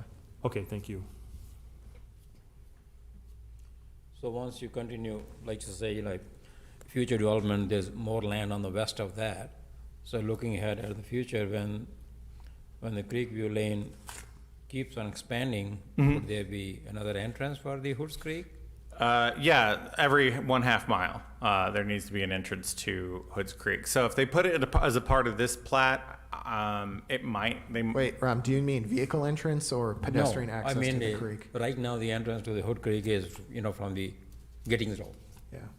The long road, I think you were talking about the park pathway. Yeah, I was. No, he's, The long-range plan shows another connection to Gittings Road on kind of the west side of Oh, I all this see. land. Okay. And actually a future, and this is long run plan, 90th Street would extend further north Wow. to connect into K, which is probably like 50 years in the future. But this I'm not would concerned have, about that. eventual access to the future expansion to 90th Street in the long run. Also, Luann Drive is probably another connection that is in the. I think there's only maybe. So you see the yellow parcel. Yeah. I think pretty much that the remaining amount of land. I think Luann Drive is just out of view on this one. So, and that's a dead end, a very long dead end street right now. And so that would connect into that and then go straight out to Fancher Road. So that is the other kind of potential exit as well as what Sam was talking about. 90th Street would be a part of that as well. Thank you. now, just as for my amusement here, so you've sent the, I'll call it the updated HOA request to them. Is this going to be contingent on them making those changes? So, That would be, it's because I don't think that's in here, is it? if it's not, then that's an error, and I request that you add that as an additional condition. I have spoken with Jeff Badke, the developer, on this issue and kind of broke it down for them. They expressed concern that since these lots would be merging with the HOA that's currently existing, that would create some kind of conflict. I assured them that wouldn't, because of the only thing that needs to be the same is what their shared maintenance is. And that is the agreement. Now, if the existing subdivision refuses to vote in the new lots, because of this, change, that's something that we're gonna have to address at that time. But right now, it's pretty much, as you have seen, standard staff procedure to go through these, covenants and restrictions and recommend changes that don't conflict with village ordinances. Yeah, because they would almost have to do something, because otherwise it would impact every other owner, and the HOA would then now be able to add a cottage in the back. Yeah, as you so it would probably just be like these particular lots would have that ability unless the old HOA votes to allow themselves to have it. So, but that we don't see that as a potential conflict. They would just have this shared maintenance agreement. And that's like the least of the concerns. There's like truly, in the documents, it refers to like zoning districts that don't even exist anymore and things like that, so. Yeah, they all go out of because of the updates. But again, all I'm saying is that we should probably put that in there if we want them to have that and to spell out these 9 lots it is, I think it is, whatever. 7. Seven lots, that would have those specifically spelled out in the HOA then. Yeah, I intended to have that as a part of the conditions. I'm not sure how that didn't get there. I don't think I saw it anyway, but. But it is within the descriptions of the, in the plat and whatnot, so that we talk about that. So, yeah, additional condition. Robin and Sam, but on the issue of the changes, don't the phase 1 and phase 2 aren't they grandfathered, even if you have the new covenants applicable to these new lots? And the other ones in the HOA kind of Yeah, they wouldn't be changed at all. Yeah. So any kind of references to old or extinct code just wouldn't be applicable anymore in their documents. And we can't force them to change or accept, that. They could vote not to accept these new lots into their subdivision, which would be strange, but they could. And that would be another scenario. But we have to kind of be consistent with how we treat these subdivision things. I think just it seems like we're harping on it a lot, but these things were unregulated for a very, very long time, and no one looked at them, no one cared, and then they don't get updated for 40 years, and they only show up when it's the worst possible moment and really ruin everything. So we try to keep it clean and keep it consistent, and so that it doesn't create problems for us in the future. That's why we're planners. Yeah, most of the time, we're just advocating that they don't refer to the zoning code at all and keep like their private agreements separate from our public agreements, which reduces those conflicts in the long run. So, most of our red lines are just saying like, remove these things because they'll become outdated at some point, so. Yeah, but again, we are pushing them to meet codes where an HOA, typically they're written so that they can be more restrictive than the village requires. But now we're kind of saying, well, we don't want you to do that anymore. So I think the thing is, we don't want them to do that when it basically directly conflicts with the village interests or bottom line. If it improves property values and or doesn't make any difference, such as like what color your shed is or stuff like that, then that is they can do that whatever they want. But when it comes to basically advocating or restricting the amount of use that the village has authorized them to give, that can take away potential value from the village. And giving our current housing crisis, we don't think that's a good thing. So, you know, if we have to be the bad guy a little bit and say, hey, please eat your broccoli, then we'll do that. And we don't even think that there's going to be a whole lot of uptake. We just don't want it to completely rule it out for the future. Okay. Okay, I guess we've, Mr. Chairman, I move to recommend approval of the 8626 Gittings Road final subdivision plat FSP 23-1, subject to the recommended condition to the village board. a motion? Second. Motion and a second. Any other discussion? If not, call for vote. All in favor? Aye. Aye. Opposed? Passes 5-0. All right, I'm gonna go back to Sam. Oh, this is a fun one. Could I ask for a 5-minute break? Absolutely. Okay, Please. let's We can ask, but, yeah, sure. You're in charge.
On the agenda is County Trunk Highway KR Certified Survey Map CSM 23-3. Sam. All right. This one, the village applied to divide the parcels into two lots. Lot 1 contains 6.895 acres on which Hawthorne Hollow, a nonprofit conservation organization, shall hold a 10-year lease. Lot 2 contains the remaining 13.320 acres, which Hawthorne Hollow shall purchase using funds donated by the village and Racine County upon approval of a conservation easement by both respective boards. Hawthorne Hollow will then coordinate with Root Pike Wind to seek grant funding to purchase Lot 1 during their lease period. A conservation easement shall cover both lots in perpetuity, protecting some of the last remaining old-growth forest in Racine County from development. The conservation easement shall allow public access to the property for passive recreational use only, including a non-paved trails and a small area for park access. Furthermore, Root Pike Wind and Hawthorne Hollow shall seek additional grant funding to install the trails, remove invasive species from the property, and ensure the long-term health of the woodlands. The application follows the land use element of a multi-jurisdictional plan for Racine County 2035. The Village Mount Pleasant Master Bicycle Plan does not identify any bicycle facilities adjacent to the parcel. A Park and Open Space Plan for the Village Mount Pleasant 2050 identifies the area as a secondary environmental corridor, the critical species habitat site, and recommends the proposed acquisition agency as a nonprofit conservation organization. The plan specifically mentions Campbell Woods on pages 32 to 35 within Chapter 2 inventory findings, when it says, the site was a natural area of local significance in the 1994 inventory. However, the size of the site was reduced due to the residential development and is now classified as a critical species habitat site. The site was not included in the previous Park and Open Space Plan because it was anticipated that the entire site would be developed for residential use, thus diminishing all of the natural features of the site. However, residential development in the area has been slow, and efforts to protect the remaining portions of the critical species habitat site by local residents and interest groups is still possible. Formerly of NA3 status, extensive residential development has reduced the wooded acreage. The state designated special concern red trillium remains. Chapter 74 standards, under dedication, reservation, and protection of land, conservation easement is an identified method for the protection of open space, which this application would further. For Chapter 90, after the execution of the land purchase agreements and the conservation easement, the village shall amend the zoning map for the parcel to P1 neighborhood scale to further protect the property through zoning. So fiscal note, the village and county portions of the property purchase are approximately $750,000. It's actually a little bit more. We're revising the final numbers as of yesterday, which is contingent upon the village board and county board approval with the conservation easement. Hawthorne Hollow, with the assistance of Root Pike Wind, shall be responsible for fundraising to purchase Lot 1. Village staff don't recommend any conditions for approval, and we recommend that the Plan Commission moves to recommend approval to the village board. So this is a pretty big property that's identified in our open space plan that we have a partner in the county to help purchase and protect 2/3 of it, and a conservation nonprofit organization as another partner to help go after the funds for the remaining acreage, as well as another conservation organization that has indicated they will go out and start trying to apply for grants very quickly. So it's a nice win-win-win for everyone. We get to check another thing off our parks and open space plan and protect some old growth forest that doesn't really exist much in Racine County anymore. So with that, happy to answer any questions about this unique application. I think it was described as a very unique and pristine piece of property in the entire county. Yeah. Well, we went through a lot with this one when Campbell Senior Campus. Yes, so, we did. Yeah. I guess I have a question in regards to the Lot 1, because that obviously we have to, in order to get to Lot 2, which is owned by the village and the county, is. No, well, no, you're it'll gonna, be owned by Hawthorne Hollow. Okay. And yet so who are they leasing Lot 1 from? The Campbell family? Correct, the existing property owner, which is Senior Campus at Campbell Woods LLC. It's a LLC with, including the Campbell family and some other interested parties who were originally investing in that Senior Campus development that didn't really pan out. And so now they're looking to get out of it. They need to pay some bills, and we thought Selling it the was land. a good time, for us to step in. Okay. Yeah, because I just assuming that they have to get some kind of a access agreement to lot 2. I think their lease for Lot 1 should cover both properties Yeah. exclusively. So Hawthorne Hollow will own Lot 2 and have the 10-year lease on Lot 1. In our discussions with Root Pike Win and Hawthorne Hollow, as well as the investigation for the village staff, we've been trying to raise the funds for probably 9 months to purchase this property. We first had some of the conversations last summer. But a difficulty is, in a lot of the grants, they take a long time, so that 10-year lease should help solve that problem. Oftentimes grant cycles, particularly for property purchasing, can be 18 to 24 months. And a lot of them also require some sort of local match. So us and the county putting forward the money for Lot 2 should help the leaseholders for Lot 1. You use that as a match to go after the remaining grant funds to protect the entire property. So hopefully that solves both of those problems at the same time. Yeah. The conservation easement will automatically, upon closing, cover all of Lot 2. And upon the leaseholder for Lot 1, Hawthorne Hollow, will have basically within their 10-year lease an option at any time, should they raise the funds, to close on Lot 1, and the conservation easement is written in a way that it would automatically apply to Lot 1. So everything should be protected as long as, Lot 2 will always be protected as long as this and the final agreement by both the county and village board is approved. But Lot 1, 10 years, we think we can help them raise the funds for that. Yeah, now, where does the conservation easement, how does that impact? Because we're not doing that today. We're just doing the certified survey. No, the conservation easement will go directly to the village board because it's essentially what they're purchasing. Where the donation for the purchase of Lot 2 in coordination with the county is really a 3-party agreement where the village and the county are purchasing a conservation easement for Lot 2 from the property owner. So they're using those funds to then essentially buy Lot 2. So, Okay. we're not doing anything with the actual property closure. We're dealing with Hawthorne Hollow, who is, per our Parks and Open Space Plan, the nonprofit. We're giving money. Yeah, but we're not giving money. We're purchasing a conservation easement. So we are getting that permanent protection for the money. It's not just here's your money and we're going to take your word for it. Yeah, no. And again, it's going to remain that connection to, what is it, Shiloh Drive off of Lincolnshire, to have a backdoor entrance yet? For now, yes. I'm not going to rule out some sort of relook at that in the long run, maybe when we get to that neighborhood plan, but for the time being, we won't.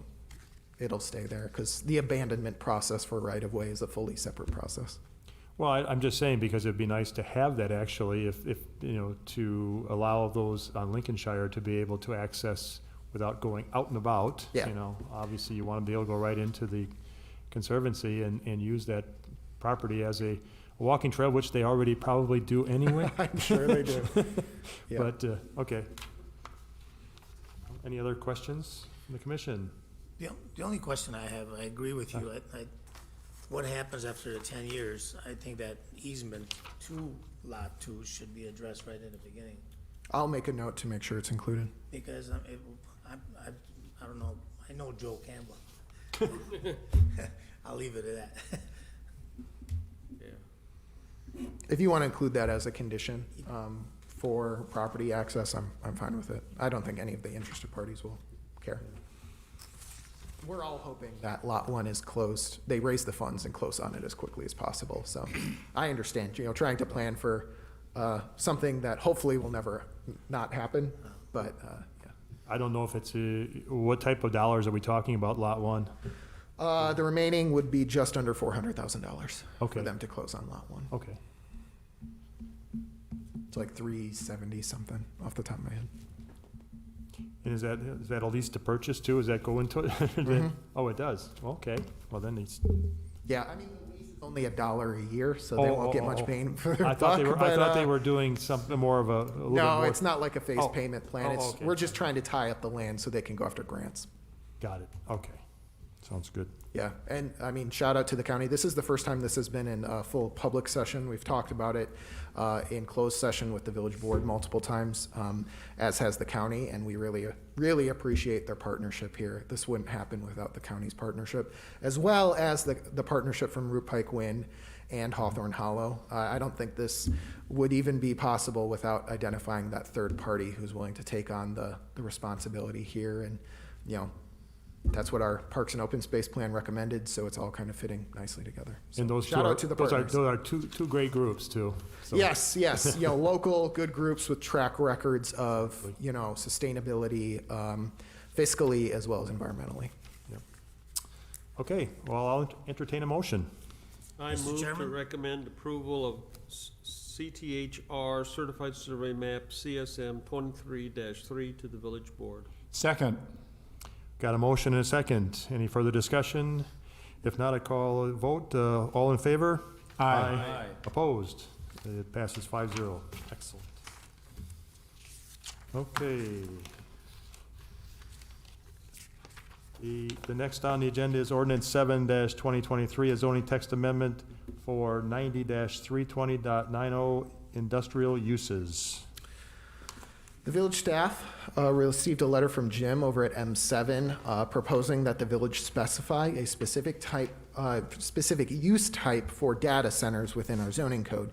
In his letter, which we included in your packet, he stated the significant infrastructure investments made in Mount Pleasant portion of the community position the community well for these types of projects, especially those needing robust water and electric service. Just as background, M7 is the regional economic development organization that covers the 7-county southeast Wisconsin region. The village staff took this recommendation and subsequently referenced the June 2022 issue of zoning practice published by the American Planning Association that discussed data centers. This issue states many communities have defined data centers or some closely analogous term as a distinct use in their zoning codes. These definitions typically reference the general function of the facility and the degree to which it is occupied by computer systems and related equipment. Section 90-320.50 classification of uses grants the community development director authorization to assign proposed land uses to the appropriate category and subcategory based on the provisions of this division. Previously, we considered data centers to fall within the warehousing, wholesaling, and freight movement subtype, which contains other establishments which engage in the long and short-term storage of goods. In light of the M7 letter and the guidance referenced by the American Planning Association, the village staff proposed the amendment adding the following use type under warehousing, wholesaling, and freight movement subcategory. That is sub 4, establishments used primarily for the storage, management, processing, and transmission of digital data, which houses computer or network equipment, systems, servers, appliances, and other associated components related to digital data storage and operations. This amendment will clearly define data centers and other similar computer-related operations as uses permitted by right in the B4, BP, M1, M2, and M3 districts for indoor, and M2 and M3 districts for outdoor uses. The application follows the Chapter 14 economic development element of a multi-jurisdictional comp plan. Specifically, the policy mentioned actively participate in the Milwaukee 7 regional economic development program in order to create a stronger regional economy with a focus on those initiatives that will positively impact the Racine County economy. This follows all of the zoning text amendment procedures of the code. The text amendment would not directly affect the taxable value of any properties within the village. Therefore, approving this text amendment would help define in which zoning districts data centers are allowed clearly and may help to attract a different category of business per the M7 letter to Mount Pleasant. For additional considerations, per the data centers issue of zoning practice, many ordinances regarding data centers contain language regarding potential negative externalities of their use.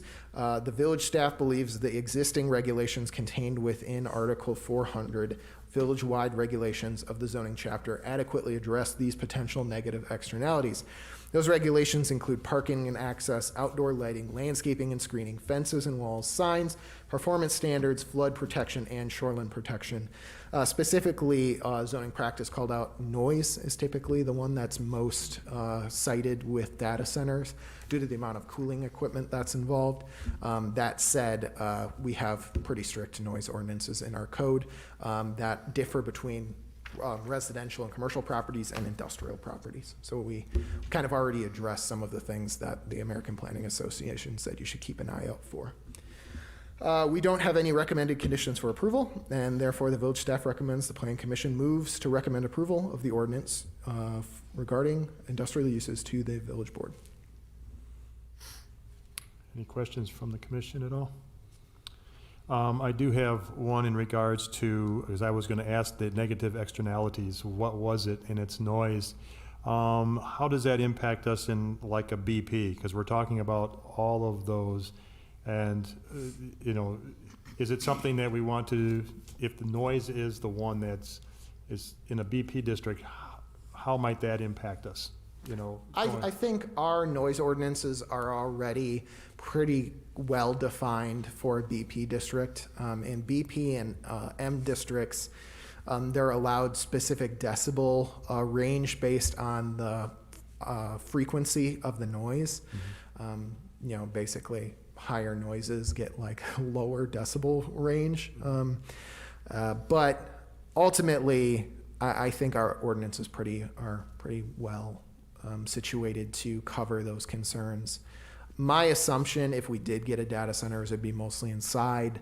Most of the cooling equipment now is not, it's gotten a little bit more sophisticated and a little bit less noisy than like the old style, just like huge blowers. We also, the American Planning Association was writing it for the entire country. A lot of these things exist in like, the East and West Coast where you have a little bit more temperate climates. We have the benefit of having cooler air a lot of the year, so oftentimes the cooling requirements are not as needed in Wisconsin as they would be in like South Carolina or Arizona or the California Valley or something like that. Yeah, like I said, I'm just curious as to, locating one where there may be a non-manufacturing type area. And like an adjacent residential or smaller commercial area or something like that. Exactly, where it's got a BP designation, and then we've got, somebody,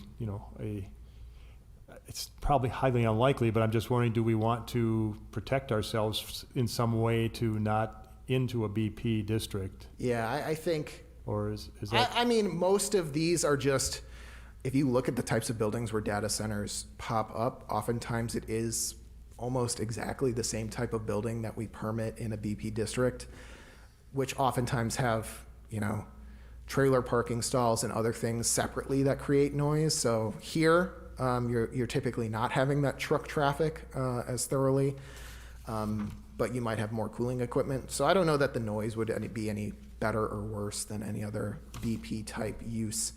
That said, it is within the Plan Commission's purview, if you did receive an application for like a ground up data center, to ask for, information on the cooling requirement or what noise that might generate before you, issue approval. So you could, not that you could deny it outright if it were in a BP district, but you could require things like additional screening to mitigate the noise, which is already kind of established within the zoning code, kind of similarly to how we dealt with the drive-through for that Taco John's. As unrelated as those topics seem, it actually kind of falls to the same point where you have the power to require additional screening for things that might create undue noise. Yeah, okay, thank you. Okay, no other questions? I'll entertain a motion. Mr. Chairman, I recommend approval of ordinance 7-2023, a zoning text amendment for 90-320.90 industrial uses to the village board. Second. Multiple seconds. We have 2 seconds. Ram or John, which one? Well, John got the tie earlier, so I'll go with Ram this Okay, time. Ram this time, okay. So we got a motion and a second. The vote, please. All in favor? Aye. Aye. Opposed? Okay, passes 5-0. Okay. That actually takes care of our We got George. new business. Now we go on to staff reports. George Baumgardt, Parks and Recreation Manager.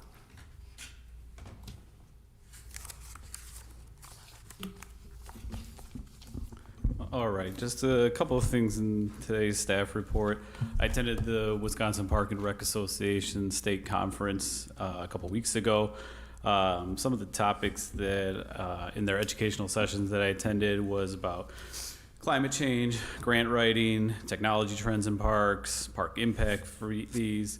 I attended a session where there was over 150 years of park and rec experience from the presentees. So talked about project management. And one of the most interesting ones that I attended was by Matt Collins, who's the director of parks for Kenosha County, on their public and private relationships.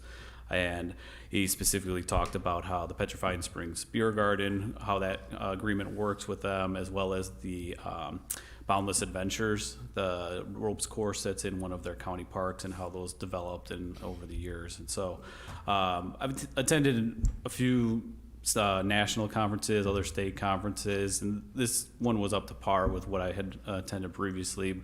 It had more of that local feel, though, with the other agencies that you were talking to. A lot of the same problems that you had was easier to relate to versus attending a national conference and somebody in Florida talks about their pickleball problems. It can't really correlate to the pickleball problems we have in Or these alligator areas. problems. What's that? I say, or alligator problems. Yes, I did see that story. So, and then they also had a trade show there, so I was able to connect with some of our playground reps and other vendors for some of these projects that we have up through this year. So, overall, I was very happy with the conference itself. So, then on February 6th, we launched our website for the Park and Rec side that handled all of our registrations and facility reservations. So here you can kind of see a few screenshots of the site itself. I want to point out the bottom left photo is our main homepage, which provides links to people to set up their family accounts, submit their facility requests, access to our Facebook page. We created a YouTube channel, or we created YouTube videos that are linked to the Village of Mount Pleasant's YouTube page to basically walk people through the process of setting up their household account, how to submit a facility request if they wanted to rent out Smolinski Park or the Park and Rec building. The company already provided one on how to do registration. So we have basically those big top 3 items that people would be going to on this particular site. We've provided tutorials that take them through the 2 to 2.5 minute process it takes to do each one of those. So it's also gives an example of where our program links are. You can see that it's in the top right corner there. So everything is very easy to navigate. It appears on our facility list there of which building or which parks that you can actually request versus which are just there for informative information. So a park like Dirksey, when you click on that, it will provide actual map to the location as well as the amenities, but you can't rent anything out there. So it just still provides people information because they may not be familiar with a particular park. So little blown up versions of some of these pages so you can see all of the various links that it can take you to. So again, here is the program section. So we have all of our current active programs are listed there, including our summer programs that just launched last week. As far as registration, those programs actually begin the first week of June. Again, just so we indicate that you do have to have an online account, which I had talked about previously, in order to request a facility. So we have that information right at the top so nobody is confused. People can still browse if they want. They can check out the calendar on whether or not a facility is available even before logging in. But they do have to have an account in order to submit that request. And again, we created those videos that show people exactly how to use it in case they have any trouble.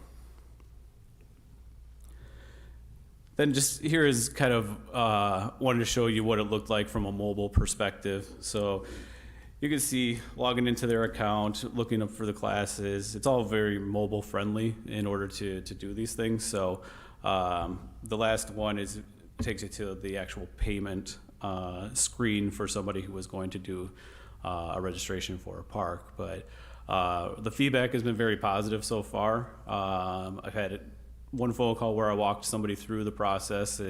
They had a lot of questions, but we still resolved everything, and they got their request in within 10 minutes of our phone call. So just some active, or some data that just to provide with you. So since we launched last week for Park and Rec programs, we've taken in 73 registrations already. I've had 6 facility requests come in for parks in the Park and Rec building. We've had 85 households sign up with over 200 members total with those households. So we're off to actually a very, very positive start. We've got some paid ads on Facebook to try to generate people's interest to signing up. A lot of them just wait till last minute for a lot of these programs, and our deadlines aren't for a couple of months here, but right off the bat to see this good start, we're very, very pleased. George, is that supposed to say register John now, or is it join now? I'm sorry. Third one, third. Oh, so that is, I created a John Recreation account in order to do those videos for so I created John throughout the video as we were recording. So he is my go-to for, he's got a couple of kids in there, so I can show everybody exactly how to walk through it. And it was for me to test the software too. You know, we went through countless hours of just testing it in their demo site and leading up to it. And you'll find some quirks here that we've made little small changes to certain things as we've fielded a phone call or an email or here in there. But yeah, so when it says register John, that's the person who has been selected. So if you have a child and they're Johnny, it would say register Johnny there. But yeah, it's gone very well. Like I said, we're very pleased with the launch, and it's really it seems to be very, very user friendly, and we're happy with it thus far. Mr. Chairman. It looks very nice. Thank you. George, so let me understand. So this page there, that Parks and the Recreation, so there's a tab on the village page website. Yep. To go to that? Yep. So on the very main page of the Right. village website, there is a park reservations link that had been there. Okay. So when you click on that, it brings you to a full written description of why we launched the software, what it's going to provide the residents, and a link to the actual site. And then we have that there on the very main page of our Park and Recreation section as well. Okay, and then to make the reservation for any court, pickleball court or the soccer field or whatever, so you have to register first. Yep. And the intent of the registration is because we are limiting it to the residents of Mount Pleasant, or why? It is so that we can invoice and that they can take care of payment online. Oh, so I it's see. similar to like an Amazon or Target account. Oh, I see. Okay. And it's also comparable to that OpenGov software that we recently Okay. launched. You're required to set up an account for that as well. So once you are registered, then is there a easy to use a tab for make reservation or what? Because Yeah, like I said, it's a 2-minute process to do so. And you head up to the facility, you choose which one you want, you hit requests, and you go from there. So you plug in your calendar, your time. I was going to try to embed the videos into this presentation, but unfortunately that's a little more complicated than what you'd expect. But again, I encourage you guys to click on the videos to see exactly the process of how to go through it. It's quite simplistic, but yeah, we're always here to help with, if people need to call, our contact information is there. We've got a generic inbox for our Park and Rec department now, and that email goes both to myself and Brittany, so we're hitting both staff members now with any questions. We can answer them even quicker than we did before. Thank you. Any other questions? After the meeting, I've got one. Okay, I was not planning on sticking around. Okay, I'll contact you separately. Okay, sounds good. I know where your office is. Yes, thank you. Thanks, George. Thank you. Thank you, George. Yep. Sam, did you need me to stick around? No, okay. Dustin, I have to do a couple of slides, and then I'll let you know when to boot it up.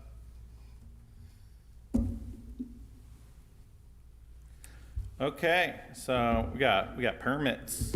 So these are staff-approved permits, all of the ones that have been completed within the last 35 days. There might be some overlap with the last report, but it generally is. Yeah, we don't always get the review like subdivisions and cool-looking buildings. Sometimes we just approve permits. So it's a lovely part of my job. I'm grateful. Okay, so these are the ones that are currently active that we're working on. Some of these that you reviewed today, which are still active and will need to get moved out after your review or awaiting village board. Nothing too super exciting. Municipal complaints that both complete and active, ones that have been within the last 35 days. Just, your standard run-of-the-mill stuff. A lot of these have actually been about trash as usual. And Teresa does a really great job with contacting GFL and getting them out there and accommodating that. We did have a complaint about political signs. Just a reminder that political signs aren't necessarily restricted based on speech. It's about that you can't restrict anything on speech. So what the temporary sign code is it allows an additional amount of temporary signage. Everybody gets 6 square feet per 100 feet of their frontage. It allows an additional amount within 30 days before and 15 days after an election, including a primary election. So that bonus can be used for anything. You could say Eat at Joe's or, Robin's Awesome or something like that. But you can also use those for political signage. You can kind of combine and allowances to have bigger signs, but they can't be any bigger than 12 square feet in residential and 32 square feet in every other zone. We're working with the clerk to maybe get out with some kind of packet about this. Both of the times where I've had this one and there was another political signage complaint before, I always kind of go out and don't even tell me what's on the sign. Literally, do not tell me what's on the sign. I'm going to tell you what the rules are so we don't have to hash into it about what's on it, and then make sure that the sign is compliant and that I stay out of content. So what kind of complaint? Were they about the size of the sign? It was the timing. This one was about the timing. We went out, we inspected it, it was fine. Apparently they were not aware of the standard amount of signage that you could always have, as well as the 30 days before and 15 days after, and also includes the primary. So let you know those all are kind of things. So we had a long discussion about this back in 2018 when we got that approved. But the other time that I had one, it was a very, very large display sign, and then I let them know how much they could actually have, and they complied with the code and actually had another sign made. All right, that's great. And these ones that are all of the ones that we have completed. Okay, now we'll go on to the local area plan 5 update. So we'll kind of key this down. So it's a Word doc. So is my clicker going to be able to work on the Word doc? Okay, he says shrug. Okay, so yeah, it does. So this is the transportation element of local area plan 5 as it's currently formed. Obviously, work in progress. We're editing and adding some stuff, but we want to get this out to you pretty quickly. We also wanted to talk about this particular area because if you didn't notice, there were probably 5 applications dealing with this local area today. So we wanted to make sure that this gets finished fairly quickly. So right away, it describes what the transportation element is. It gives some background information on the transportation network, how this area is very typical of a suburban transportation network where it's hierarchical, meaning that you have local streets that feed into collectors that feed into arterials. There's advantages in that, in fact that you have less pavement, but there are also disadvantages in that if any key component goes missing or gets shut down, then traffic becomes bad. In this case, that would be Washington Avenue. It sees about 29,800 vehicles a day. That's an all-time high. However, we're still kind of doing some calculations on what the total capacity is on Washington. But the last time there was a traffic study on Washington Avenue for the Quick Trip, a lot of times it was rated as level of service A, which is basically free-flowing almost all the time. That means it can have additional capacity on it. One of the other so the other ones is obviously Spring Street, Fancher Road, Stewart Road are all considered arterials. Our collector roadways include the Washington Avenue frontage road as well as 90th Street. So those are basically the semi-large roads that move people around. The frontage road is actually kind of a key, unique thing about this particular area. It's the only area where you have lots of businesses and the speed limit's under 35 miles per hour. That leads it to pretty easily be able to be converted to something that is actually kind of walkable. And I will suggest that the students of Case High School are walking it even if it's not walkable. So I think that's something that we can focus on. So right here is is a map. I'm trying to line it up right, but it's not scrolling right. So this is, thank you. This is the map of the current traffic counts of the area. The only one that I would comment on is the Fancher Road one is wrong because it was, well, in my estimation, it's wrong because it was taken during the water construction on that road. So it's a little bit artificially low. It's about 7,000 a day. 90th Street is 3,400 a day. So that's why sometimes when people say people are able to speed very fast on 90th Street is because the traffic count is low and the street is wide. We'll get into that a little bit later.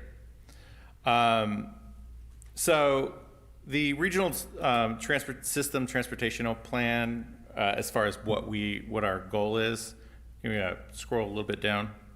I wish I had like a scroll wheel on this thing. That would be awesome. So as far as us, we're trying to do to build out new networks and new connections in the village is on the basis that an arterial should be every 1 mile, a collector should be every half mile, and a local should be every quarter mile. So that is, to define the hierarchy and then actually build something that is kind of has some redundancy and some advantages of the grid. We currently don't have that, mainly because we have the railways and the rivers, and those are very expensive to cross. And I will actually go down and see if this is one of the things that we wanted to talk about, but I don't know why it's on here. So this is the Vision 2050 Highway Plan for Racine County.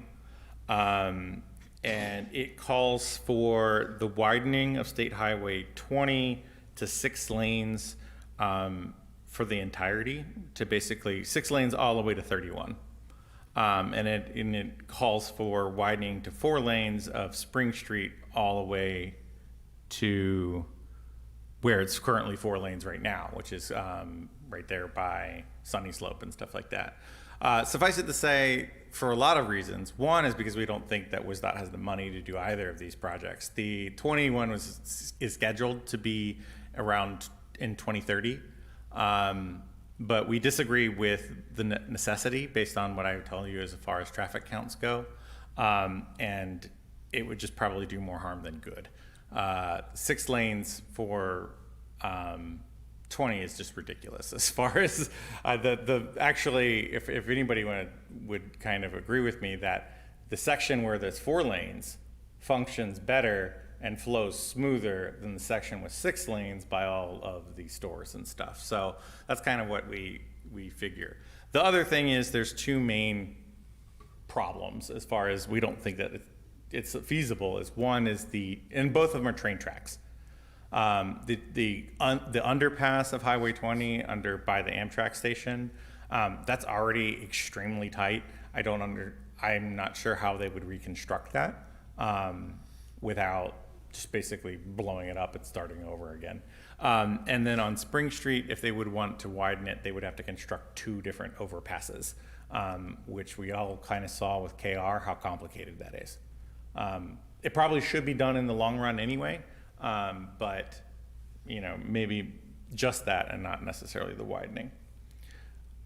Okay, so speaking of Amtrak, this is the, well, actually one of the second, we'll go a little bit, one more on the roadway. So I talked about that. The village staff believes that projects should instead focus on multimodal users, possibly remove those at-grade crossings, and plan to improve another east-west collector street somewhere in this area. Also shown on this plan is the connection between Airline Road just north of Highway 20 with Airline Road that currently ends at Old Spring Street. That's on the sewer pack long-range plan, and that is a vital connection that we need to have a north-south connection throughout the village. It's just development dependent, and it's got to cross the Pike River, which is really expensive.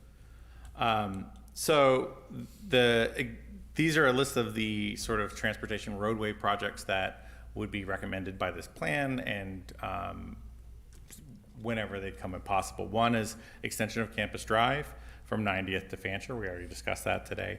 The extension of Enterprise Way to Stewart Road and Slater Avenue, also we discussed today.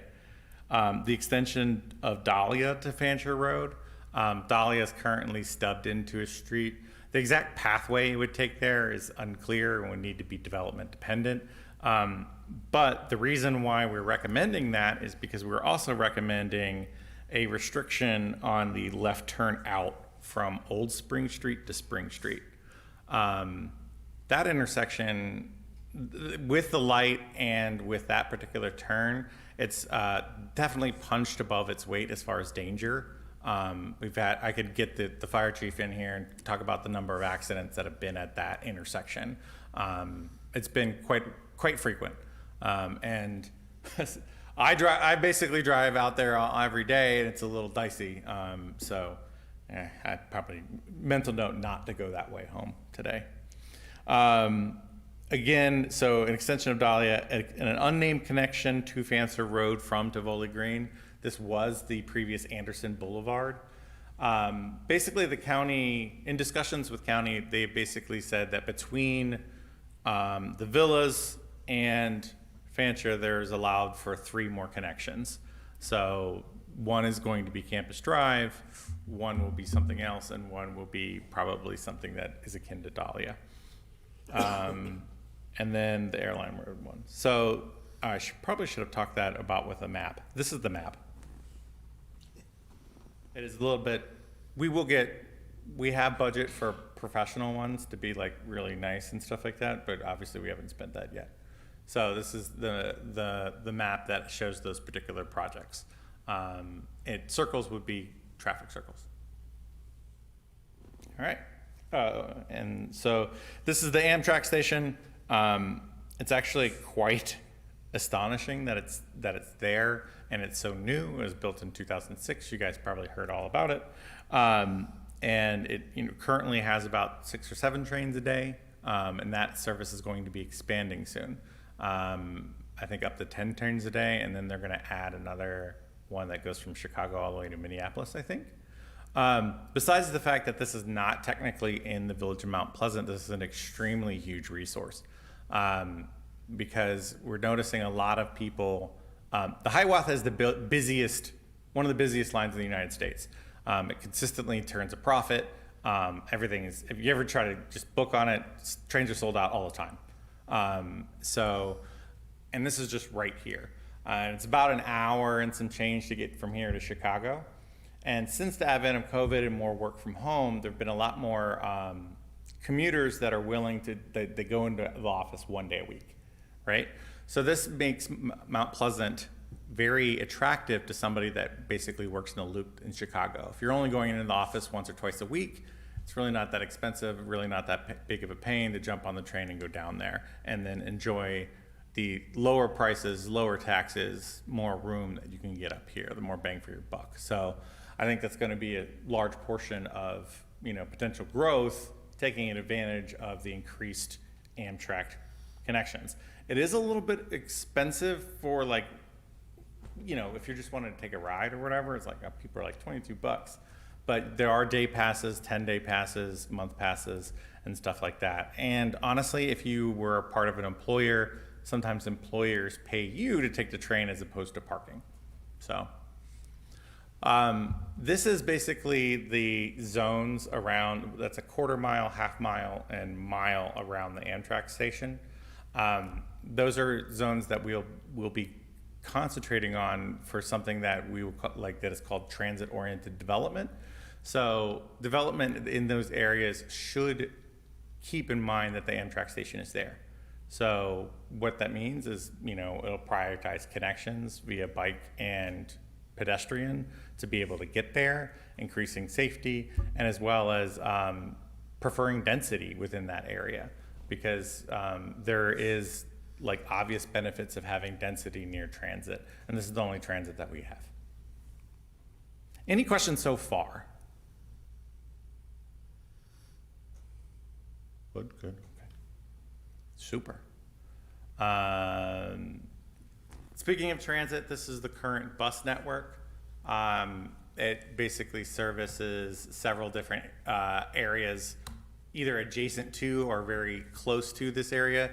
So the bus stops at the Aurora Healthcare, Case High School, and it stops at Waxdale and the DMV, as well as Amtrak. Some of those stops are only once a day.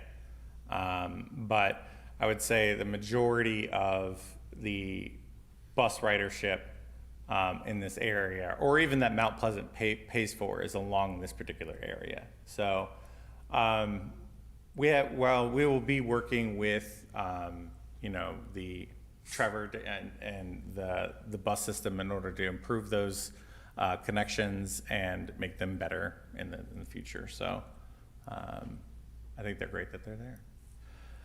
So, okay, scroll down a little bit.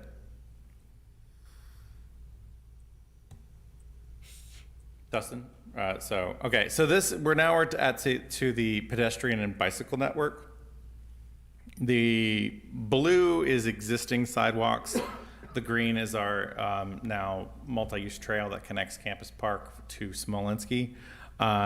So we have quite a bit of sidewalks right here in this particular area. It's mostly in Heartland Village and Tivoli Green, as well as everything that was built in 2011 as a result of this building. So this is a really good base to build off as having pedestrian networks. Like you guys said earlier, it's a little bit weird to build a sidewalk on the middle of nowhere. But this area actually has a solid base of bike infrastructure and pedestrian infrastructure to build on. So we suggest that we continue doing that. This is the bike network. The yellow is bike lanes. The green is bike trails. So we have bike lanes on Stewart and 90th, and that bike lane that connects from the end of Stewart all the way down over to the Pike River Pathway, and we have bike lanes along the frontage road. There are additional recommended bike trails, one that goes across the YMCA's property. And we're also recommending that any future improvement of State Highway 20 or County Highway C would have off-street multi-use pathways. Much like we have over in the Foxconn area, we think that those are really ideal for separating bicycle traffic from fast-moving car traffic in a comfortable way. Our goal is for creating bicycle infrastructure that all users, all ages, all abilities can use. We're going to be like, you want bicycle infrastructure that like a 12-year-old boy or girl can use, not Lance Armstrong. Lance Armstrong is going to bike next to a tractor trailer, doesn't care. We need to basically have bicycle infrastructure for people who need to use it and don't have other options. So that being said, here's kind of a very quick chart that I used. It's based on the NACDO guidelines for bicycle infrastructure, based on the speeds and widths of the roadway.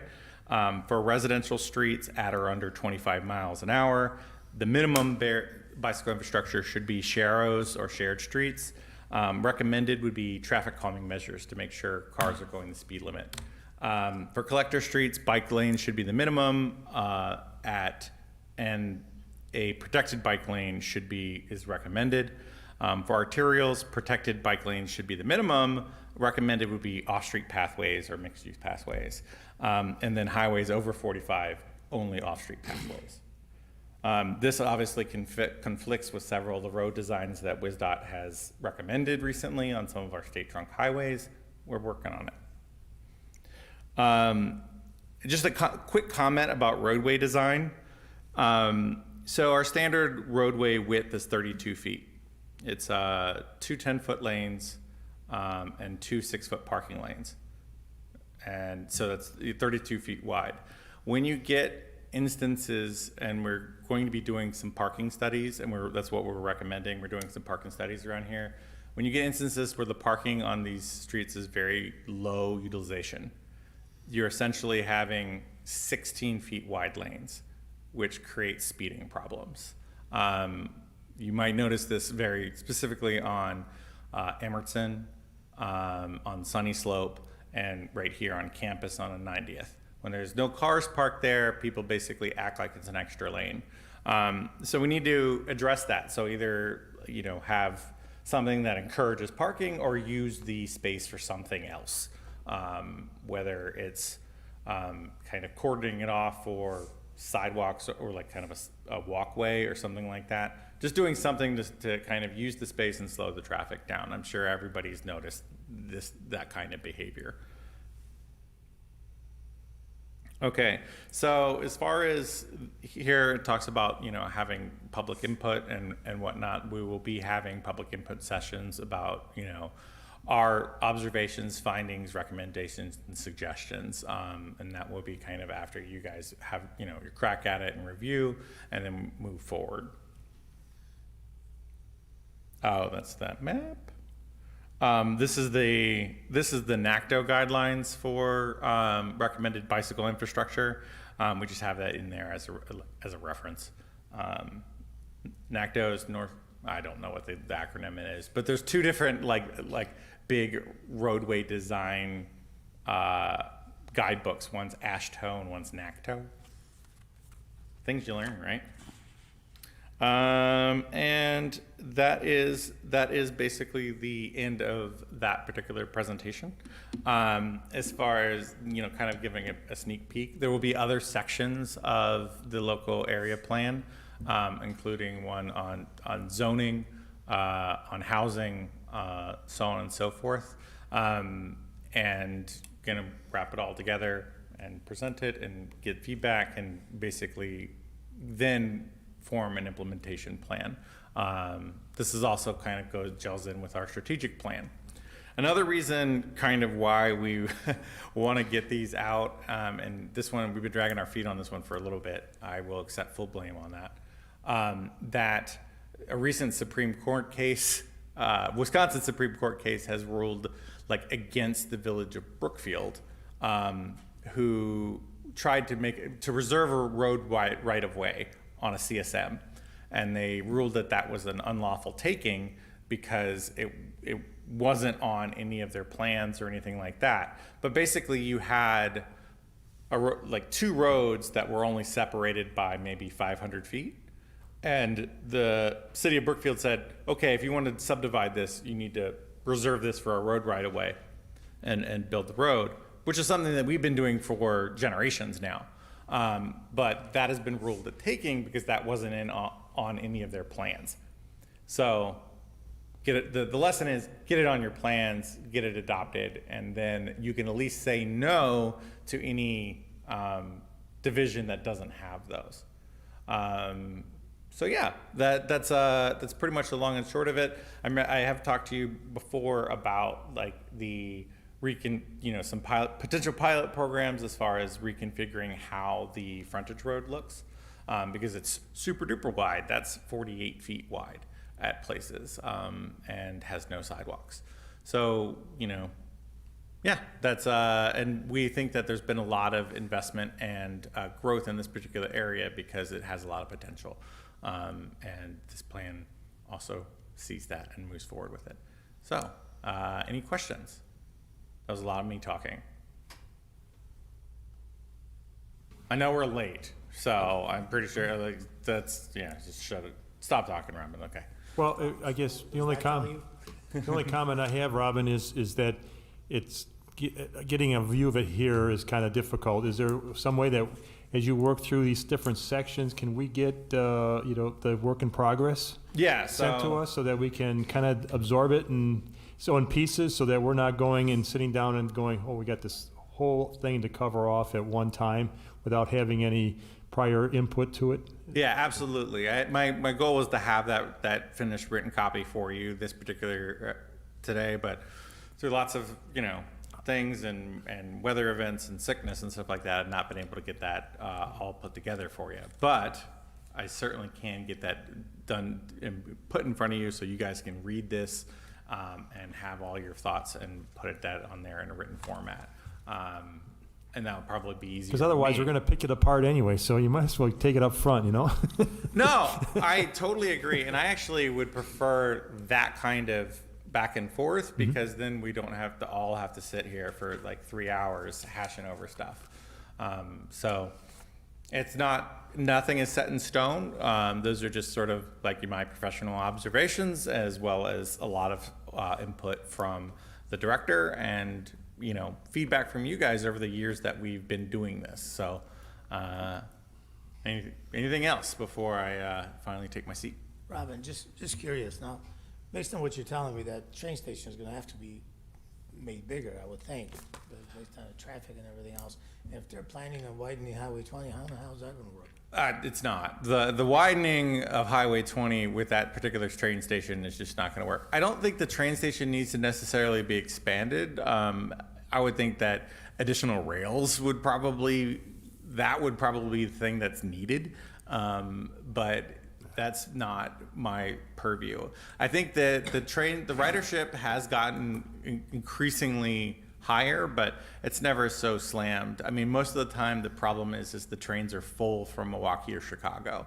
So additional trains will probably open up some opportunities for people to get on here. The other thing about it is that there is a pedestrian connection from the other side, from the sort of, is that Wisconsin there?